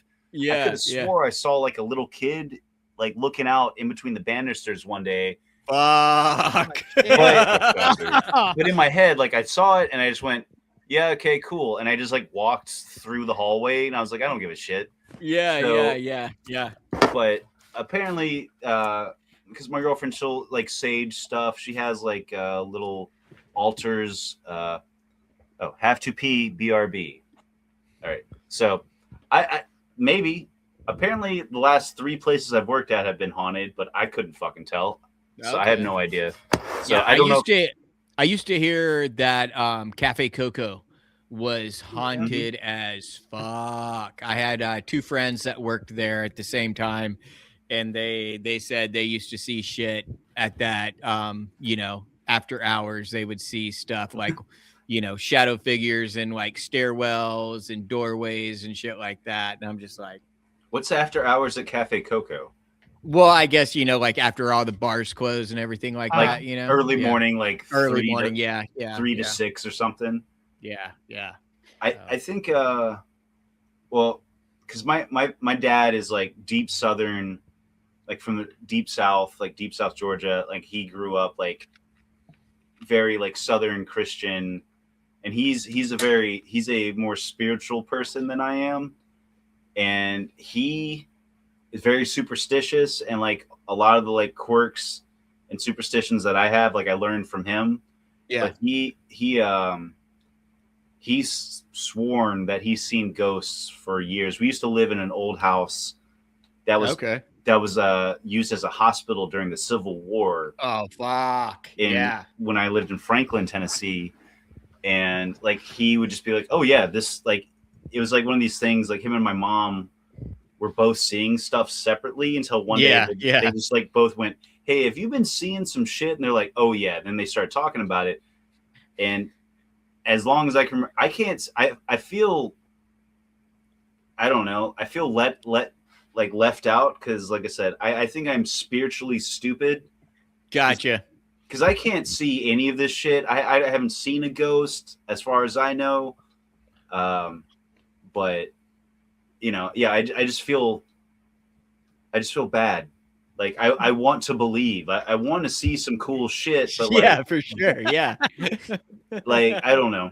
So I ain't never seen shit, but I've heard shit. Like, so my parents used to have these dog ashes, like they the dogs passed, they burned them, blah blah. They were in a box, and the boxes were left in the house after my parents moved out, so I had them up here, and I would hear like the dogs walking on the floor and shit. And then one of our dogs would get loose, and then he would ring the doorbell when he would come back in. So I would hear the doorbell ring. There'd be nobody out there. I'm like, what the fuck? I gave those boxes to my parents. I ain't heard shit since. And I'm like, they wanted to get the fuck out, man. They wanted to be with mom and dad again, man. And I was like, holy fuck, that shit was but that's the only clothes I've ever had. Yeah. I've always wanted to be like a werewolf and shit.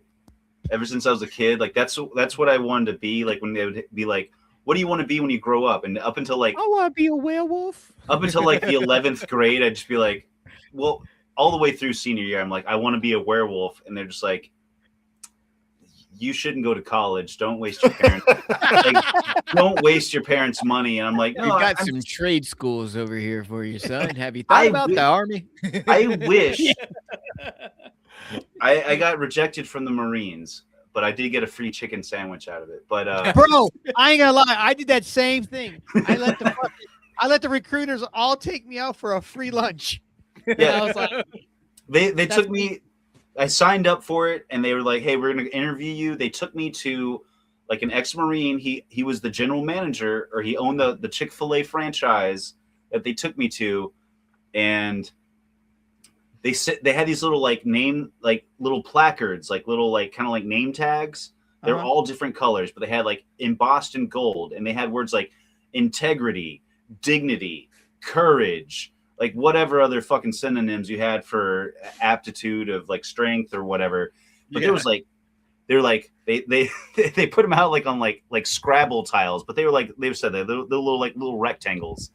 They're like, pick 3 of those out. And I'm like, yeah, sure. Shit, I don't know, boisterous, whatever the fuck. And I was like, I want to be these 3. They're like, well, if you don't, you can go on life and you can work on those 3, but if you join the Marines. And they just pushed all of them towards me. Like, you could have all of them. And I'm still waiting on my waffle fries and free chicken sandwich. I'm just like, yeah, man, sounds great to me. And basically, like, afterwards, they would not stop coming to my house. Like, I wish the recruiters, like the military recruiters, I wish the ghosts were just as active as those fucking recruiters at my parents' house.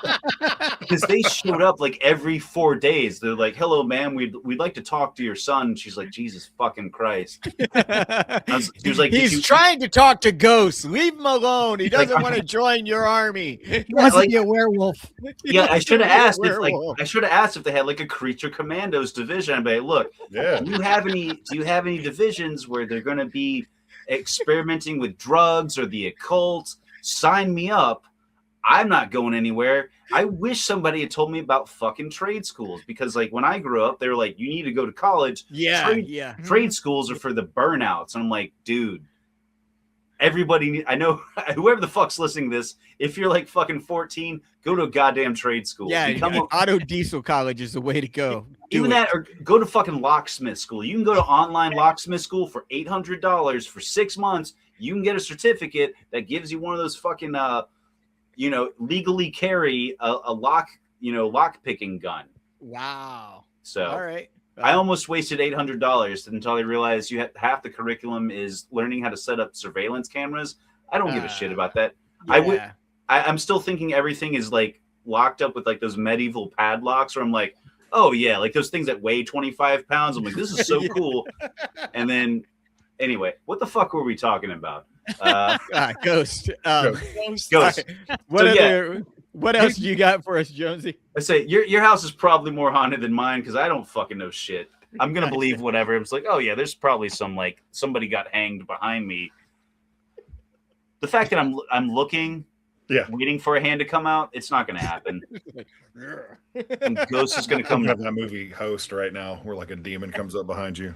That is that the one that's the one that's as long as the Zoom call, right? Yeah, good. That was so fucking good.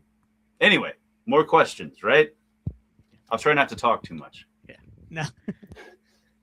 So you guys ask people questions all the time about their background and all that stuff. What were like the 3 records that got you into music, not just specifically punk rock? You can go Thriller? first, Russ. You say Thriller? Fuck Yep. yeah. Purple Rain and Weird Al Yankovic's greatest hits. That's awesome. Because I used to listen to a lot of Dr. Demento back in the 80s. Mhm. Yeah. Like one of the first records that I think I can remember listening to is because I have an older brother, 5 years older than me. And I'm pretty sure it was either Kiss Destroyer or Love Gun that he would roll over to my crib and play his Kiss records to me. And then once like 3rd, 4th grade, probably Motley Crue, Shout at the Devil.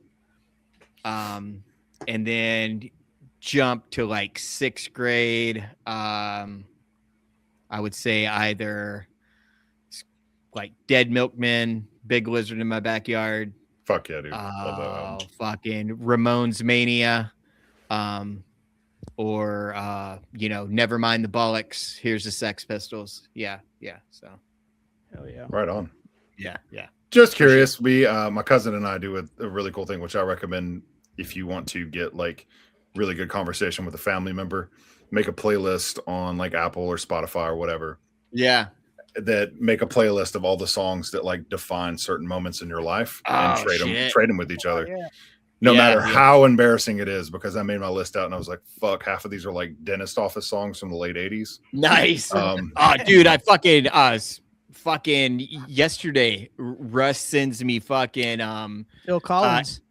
Phil Collins. And the next thing I know, at fucking work, I'm listening to like a Phil Collins playlist on fucking on Spotify, and I'm like, holy shit, I forgot all about this song. And then it fucking takes me back to like the 8th grade, and holy shit, man. Put you in a place in mind. It's just kind of cool when you do it with like a family member, because you could just kind of like, oh, I totally forgot about that whole situation. Yeah. I had messaged my my niece and nephew, because they're really in they're both 18. They're into music, and they I'm the cool uncle because I'm like them, you know what I'm saying? Because all their other uncles and aunts aren't like me. They don't like the same kind of music and all that kind of shit. But I sent them a bunch of questions. I was like, what song reminds you of your mom? What song do you and your brother share? Because they're twins, that you guys share. And they sent them back with the songs and why they mean so much to them. And I was like, that's pretty cool. But I like that. I'm gonna. That's a great idea, man. Yeah, it's cool. It's just But all right. What else you got there, Jonzee? Hold on a second. I got a question real quick before I forget it. It's a band versus band thing. All right. Lonesome Town Drifters or LTD?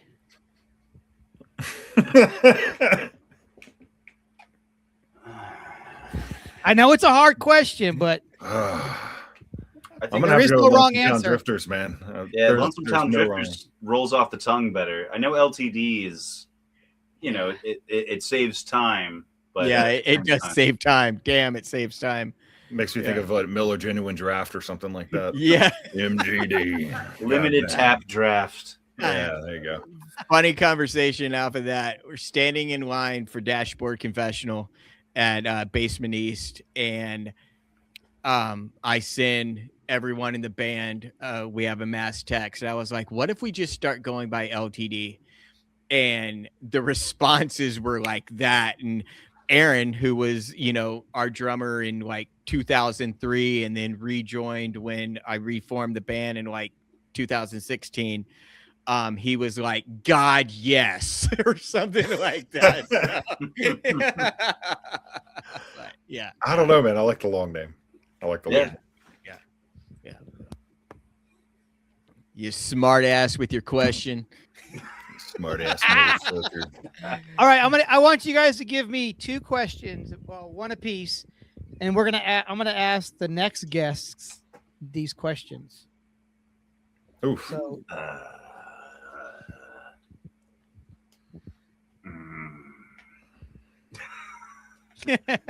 Wish I'd known ahead of time. Yeah, for real. oh no, that's a spur of the moment question. You can email you know them. what? You can No. message us later. Well, we'll figure it out real quick. We'll figure it out. I think. Okay. What song would you perform at your 8th grade talent show? Okay. Yeah. Because I remember I always wanted to do They Might Be Giants Flood, any song off of that. And I was like, I would just get my ass kicked in the parking lot. But I thought it would be the coolest idea when I was in 8th grade. Yeah. I used to get chased by all the guys wearing fucking Megadeth and Metallica shirts because I was wearing my yellow Big Lizard in my backyard shirt. You know? Oh. Shit. They weren't ready for that shit in the 8th grade, man. It got made fun of so much for liking Dead Eric, Milkman. I believe in swordfish. Okay. I believe in swordfish. Hey man, what's swordfish? I fucking love that record, man. Fuck yeah, God, so good. Will, do you have one? Yeah. What horror movie would you have liked to had a song on the soundtrack? That's a good one. So. Yeah. What happened to good soundtracks? Right? You know, those were like in the 90s. You had all like the rom-coms and the 20-something movies. They all had great soundtracks. The early 2000s, you had all the horror movie soundtracks that were fucking great, and then it just went away. Twisted Studios, like all the Saw pictures that had all the like typo negative or the sort of new metal butt rock, where you're just like, this still pretty slaps pretty hard. But I just immediately thought of Demon Knight with oh, nice. Yeah, it's all like metal and rap rock and shit like that. Yeah. Judgment Night soundtrack. Judgment Night, yeah. Had all the collabs on there, right? That was a great album. That was like early mashup, but it was actually played, you know. And then the Crow soundtrack was pretty dope. Still just fucking phenomenal, man. I tried to do it. We got really we were like tripping acid one night, and we were like, well, if you can take Dark Side of the Moon and play it with Wizard of Oz, what if you could put the Crow soundtrack and play it with the movie? And it matches up for the first 2 songs, and then it just doesn't match up anymore. But, with the movie? Yeah. I thought you were gonna name like another movie like Marley and Me or something like that. Well, we thought about it later. We're like, why did we do the same movie? But then again, we were just tripping acid, and I guess Eric was like, "Fuck you guys, I'm leaving." Yeah. Yeah. Whatever. That's what he does. Hey, Eric. Anyway. All right. Well, I'm gonna bitch out here, and I have a great second question. Go ahead. If you could only watch one rom-com for the rest of your life, what would it be? And I love rom-coms. I'm gonna go with I don't really know if you would consider it a rom-com, but The Truth of Cats and Dogs with it's Janine Garofalo. Janine Garofalo, right? Yeah, I like that movie. It's a good movie. I haven't seen. And then Reality Bites is another one that I would say. I love all the '90s, like the '90s rom-coms. Those are my faves. Oh yeah. Would you say Single? Would you say Singles is a rom-com? Yeah, I was gonna say. Yeah, it's like a dark rom-com. Yeah. I had multiple copies of that soundtrack. For some reason, I got like 2 copies of it one Christmas from 2 of my uncles. Like they're like, you're of a youth of music listening age, and I had 2 copies of it, and I was like, nice. That's how I found out about Screaming Trees. I was just like, yes, that's a great band. That's a great soundtrack, dude. Yeah, what's his name? The singer, Mark Lanigan. Yeah, Mark Lanigan. Yeah, so stuff like I got to see them. I got to see them open up for Sonic Youth and Tad. Oh yeah, Tad. Yeah, it was the Dirty tour for Sonic Youth, and then of course Screaming Trees was torn off that Nearly Lost You song. Shit. Great song. There's one of those Yeah. bands where, like, I couldn't name you 3 songs like off the top of my head. I'm just like, I don't know. I have to think about it. I'm like, fuck. I keep getting them confused with Alice in Chains, but I like Screaming Trees. But you don't know Tad, Jonzee? No, I don't. It's Probably do. I just don't know. It's a band that Nirvana went on tour with, like, early on. Tad, the guitar player singer, was like 300 pounds. His name was he was huge. His name was Tad, right? Is that where I don't know if that was. Oh, you mean where they got the band name from? Yeah, I thought it was from him. Yeah, his name is Tad Doyle. Yeah, so like they're from like Seattle area, kind of like before Sub Pop ish type thing. So they would like go on tour with like the Melvins and Tad, like the first couple of years. Okay, nice. So, yeah, I'll have to check them out tomorrow for sure. Yeah, all right. They're cool. Like, yeah, it's like pre-grunge, or before grunge came up. But yeah. I was trying to think of like, I haven't seen many rom-coms. I was thinking about it. I was like, I haven't seen too many. I'm not a really big rom-com guy. I'm a sucker for them. I don't know why, but I get that. Then here I am, single. I guess I want that rom-com scenario to happen. Like I'm, like in You Got Mail. Like I'm just emailing you, and you're on the other side of the computer the whole time, and we're here with you.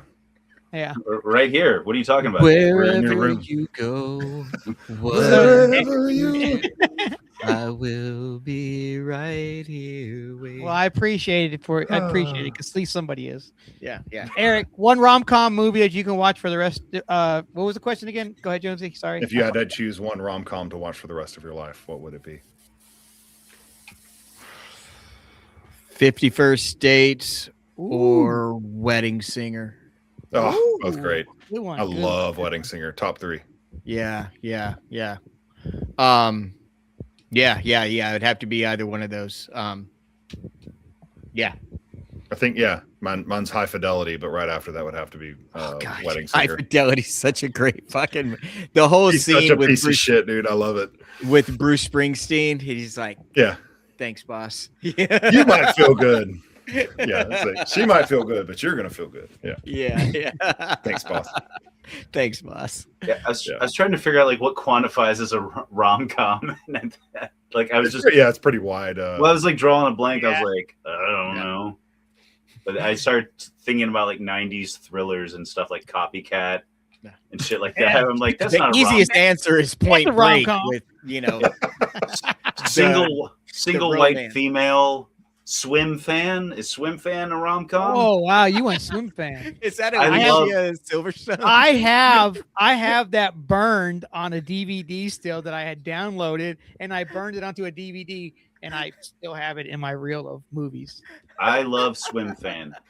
And that, like, for a while, even though I love that movie so much, I would have swore there was a Swim Fan 2 and a Swim Fan 3. But I'm sure there is. Starring John Cena. There is not. There is not. And I think that's criminal because there's Wild Things 2 and 3. There's Cruel Intentions 2 and 3. Yeah. That's where, I don't know. Like, that's where I'm like, I can't think of a fucking rom-com because I watched garbage like that where I'm like, oh yeah, I got to watch Cruel Intentions 3. And I'm just like, this is a rom-com. Like, I'm just like, only 90s kids will remember this. And I'm just like, I don't remember shit. Oh, that's awesome. I just pulled up the soundtrack to Swim Fan, and it's considered an alternative metal, new metal, alternative rock soundtrack on TVT Records. PVT? Papa Roach on there. And no, it's Saliva. Ooh, yeah. Celebrity. Seven Nashville's very own Celebrity. Yeah. Holy shit. Law? No, I don't think so. I think there's probably more than one celebrity. Yeah. Flaw and that band Ash. Oh yeah. Ash, yeah. Ash was great. And Default.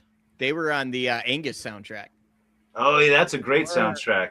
Yeah. It's got what's the Green Day song on there? It was like it was like unreleased. JAR. Yeah. Really? Dance Hall Crashers are on that. Yeah. Man.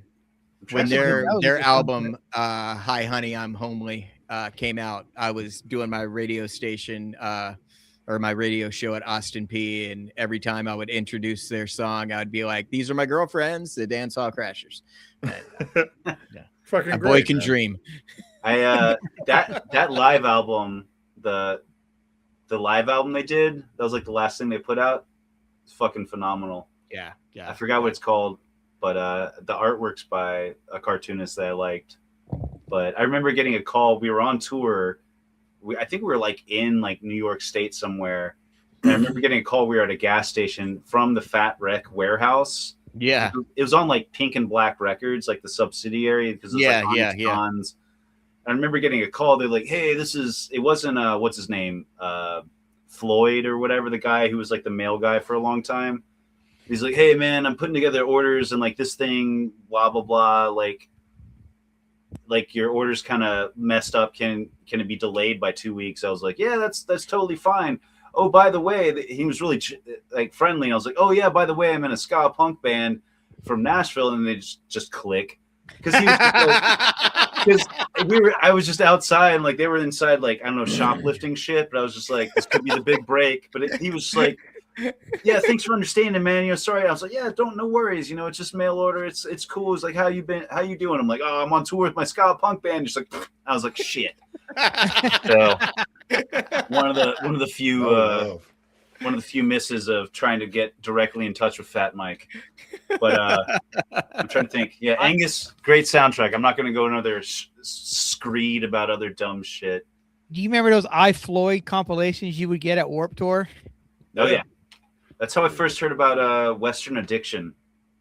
Oh, nice. Like they had the song, the Church of Black Flag was like the song they had on that one.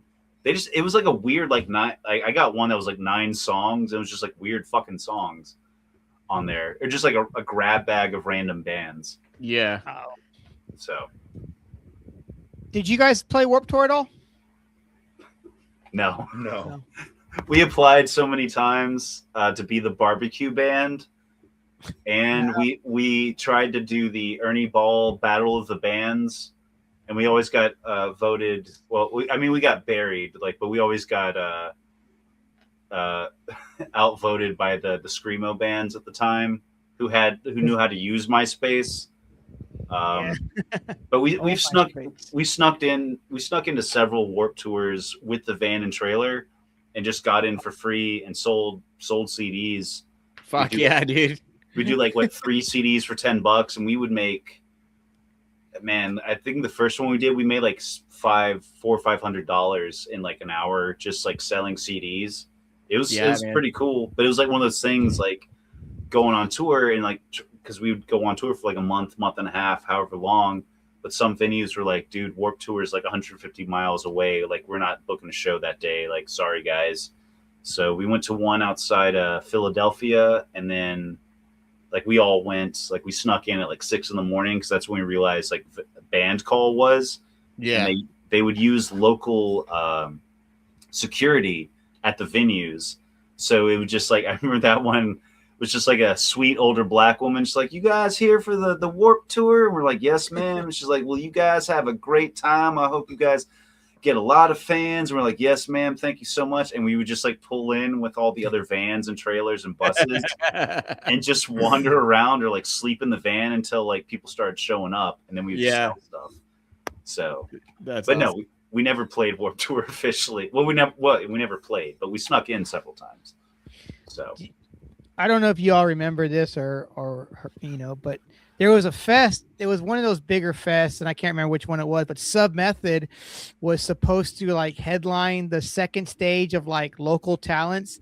And then somebody on the main stage got kicked off the tour, and Sub Method got to open up the main stage. And I don't know if it was like an Oz Fest or maybe it was a Buzz Fest. I think it was a Buzz Fest. Buzz Fest. Yeah, that's what it was. Oh. And that. I was there. I remember that. Man, I was there, man. I was there. My old ass was there. That sounds rad as shit. Yeah, I was gonna say, whatever bands picked off though. Yeah. Yeah. That was a little before my time of knowing what was happening in Nashville. because I was like 30 miles away in Franklin, so I didn't realize what was going on in the big city. I used to work those shows back then. Oh, really? I'm not sure. Yeah, I remember working the Fishbone when they played on the river. That would have been pretty phenomenal. Nice. Was that was that dancing in the districts or river stages? Yeah, it was one of those. One of those two. Yeah. But I remember I had to. They put me on selling merch for Fishbone, which was really fucking cool. Nice. So, yeah. I got to. We saw Phoenix TX at River Stages, and I'm wearing my green H2O shirt, black Dickie shorts, and Vans, and I was kind of like going away from the pompadour, so it was just kind of like a Spike look. But apparently, a group of kids thought that I was Toby Morris's brother. So, like, we're standing there talking with the guys in Phoenix TX, and I have like people wanting like my autograph, and I'm like, oh shit, these kids know who Hoptown Tigers are. That's fucking rad.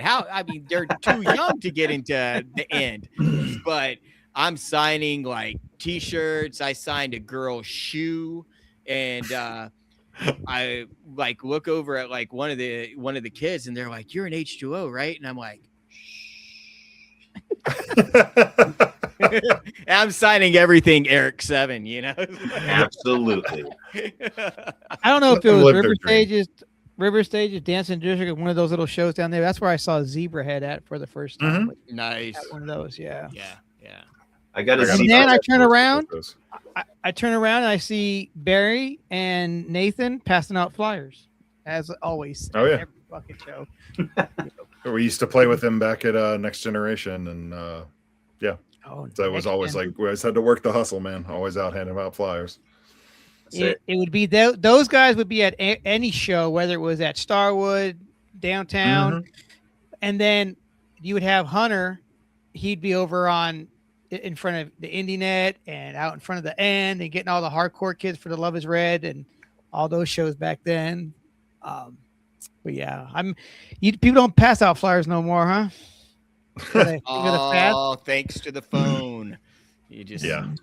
You gotta have something to throw up on the social media. I'll print up some handbills and I'll drop them off at the venue. Like I'll just put them on a table, or like at Cobra, you'll put it like where you can get tickets. But it's just so lame at this point where it just seems like, what's the fucking point?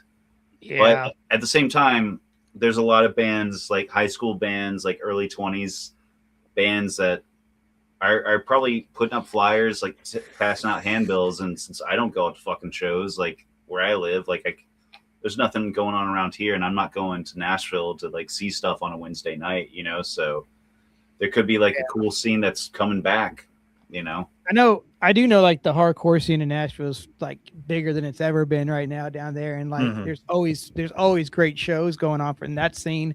So that's kind of cool. Cause I know for a while it was kind of quiet for a little bit, but it's wild. That Dark Matter venue, I've never been, but I've heard nothing but positive and great things about that place. Oh yeah. I was totally going to say that. Please support Dark Matter. It's ran by like the whole neighborhood of kids and people in their 20s trying to like, make something happen, and they really take care of it. So I think as a community, we should take care of it too. So great Shout spot. Out Dark Matter. 100%. Well, got a mosey on. Yeah, man. I gotta go and get my nap in, and then I gotta go to bed. Yeah. Hopefully I don't have to fucking shovel any snow. So that's what you get for living in Buffalo. Got him. Hopefully not get my prostate checked by a ghost or whatever's happening. I don't know. Oh, wait. That sounds like a good time. Anyway, on that note. Whose finger is this? Looking at both my hands on camera. Anyway. But all right. Well, thank you guys for having us, man. Yeah. Jonzee will tell everyone where the good listeners that are still listening can find you guys on the old interweb. Stuck Lucky at whatever. Sucky, if you or Stuck Likely, Stuck Mojo comes up a lot too. Still, I don't know, but check out Stuck Lucky on Bandcamp. Yeah. Hit us up on Instagram. All that Yeah. good shit. If you- We're on all streaming platforms. So Buy all of their music before you just stream it. If you Yes. buy something on Bandcamp, I will be fulfilling your records, your orders. I have all the merch, and maybe I'll write you a nice note. Yeah, and send tips. No, Don't just send buy. tips. No, Well, not that tip, you pervert. Oh, I'm not talking about. No, I'm just saying. I know how much it costs to print a shirt, and I understand bands are out there hustling, getting money. We don't have a 360 deal. Management's not getting any cuts because we don't have management. I just feel bad knowing that it costs me like $7.75 to print a shirt. I don't want to charge $40 for a shirt. So I like that. Sure. I like that. just pay whatever you want, but please don't pay more than you need to. Fair enough. yep. Hit us up. Say hi. Yeah. Come out to a show. Next local show is at some point. I don't fucking know. All right. Well, check their socials. If you're not following them already, make sure you follow Stuck Lucky on all your favorite social media platforms. And I don't know why- guys. I don't know why I gave a thumbs up on a audio podcast. Oh no, it's video too. Oh shit! It's Yeah, video too. Yeah. I need to You get get your better hair done? lighting. No.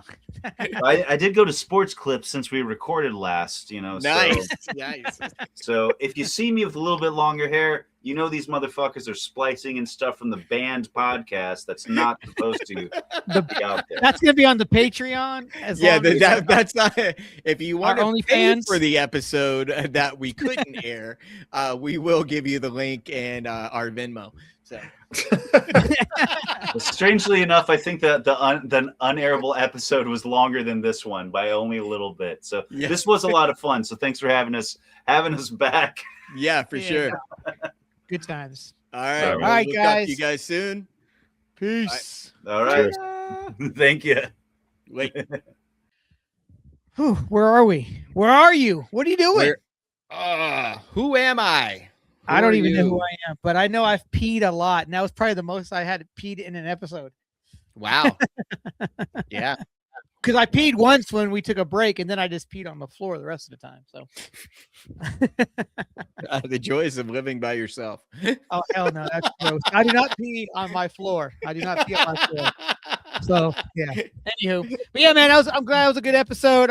If you Yeah. guys want to hear the episode that we were just talking to at the end there, you have to subscribe to our Patreon and our OnlyFans to hear that episode in all Yep. of its glory. And you won't Yeah.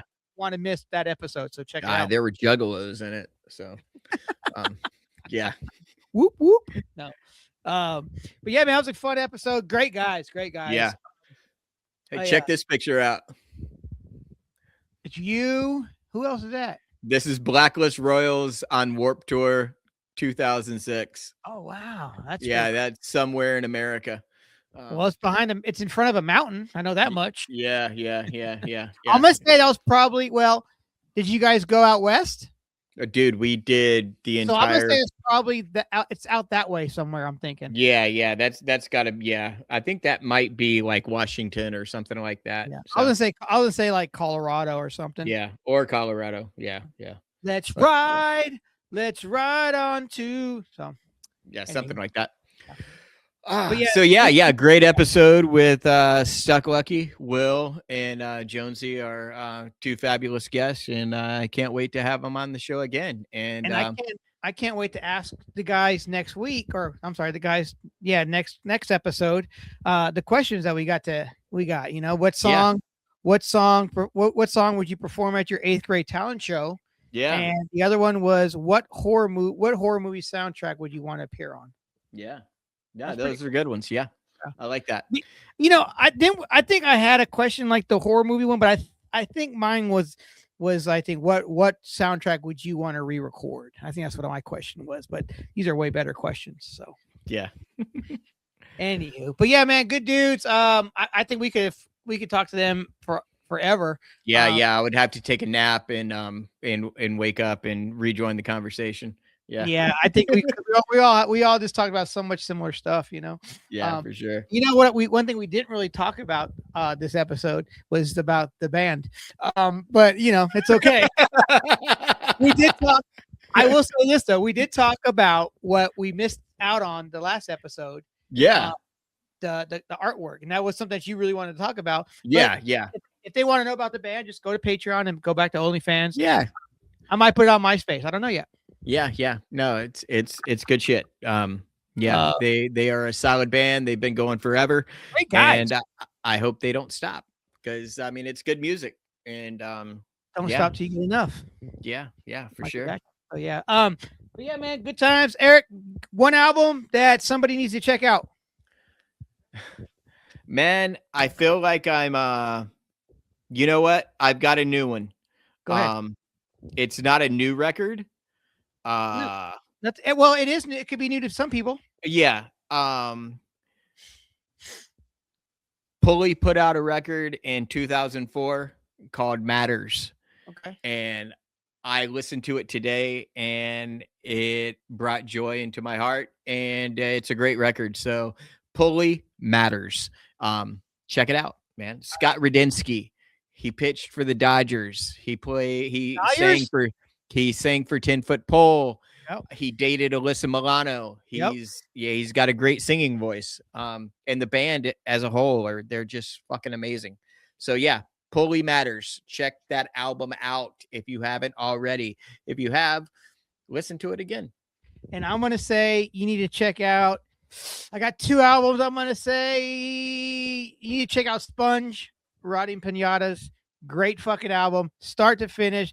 Banger, no skippers. It's a fucking, in my opinion, I don't know if it is, but the way I listen to it, I feel like a concept record because it just everything just flows well together. Nice. Maybe that's their wall album, I would say, you know. But great band. That's so check it out. Check out Sponge, Rotten Pinatas. All right, nice. Well, Eric, remember like and subscribe. Like, subscribe, leave comments, and you can leave dirty ones. We don't care. 5 stars, leave reviews, man. Come on, leave reviews. That's I had a review on one of our episodes, and it says that the comment is there, and it doesn't show up. So I wonder if somebody deleted it. I wonder if they had deleted it. Don't make it private. No, let us all see it, and say nice things about Eric because Eric's a nice guy. I'm not a nice guy. I just play one on TV. You know what I'm saying? Yeah. But no, yeah, for real. Thanks for listening. If you're this far in, if you are, I feel bad for you. But anywho, till next week. Yeah. Later.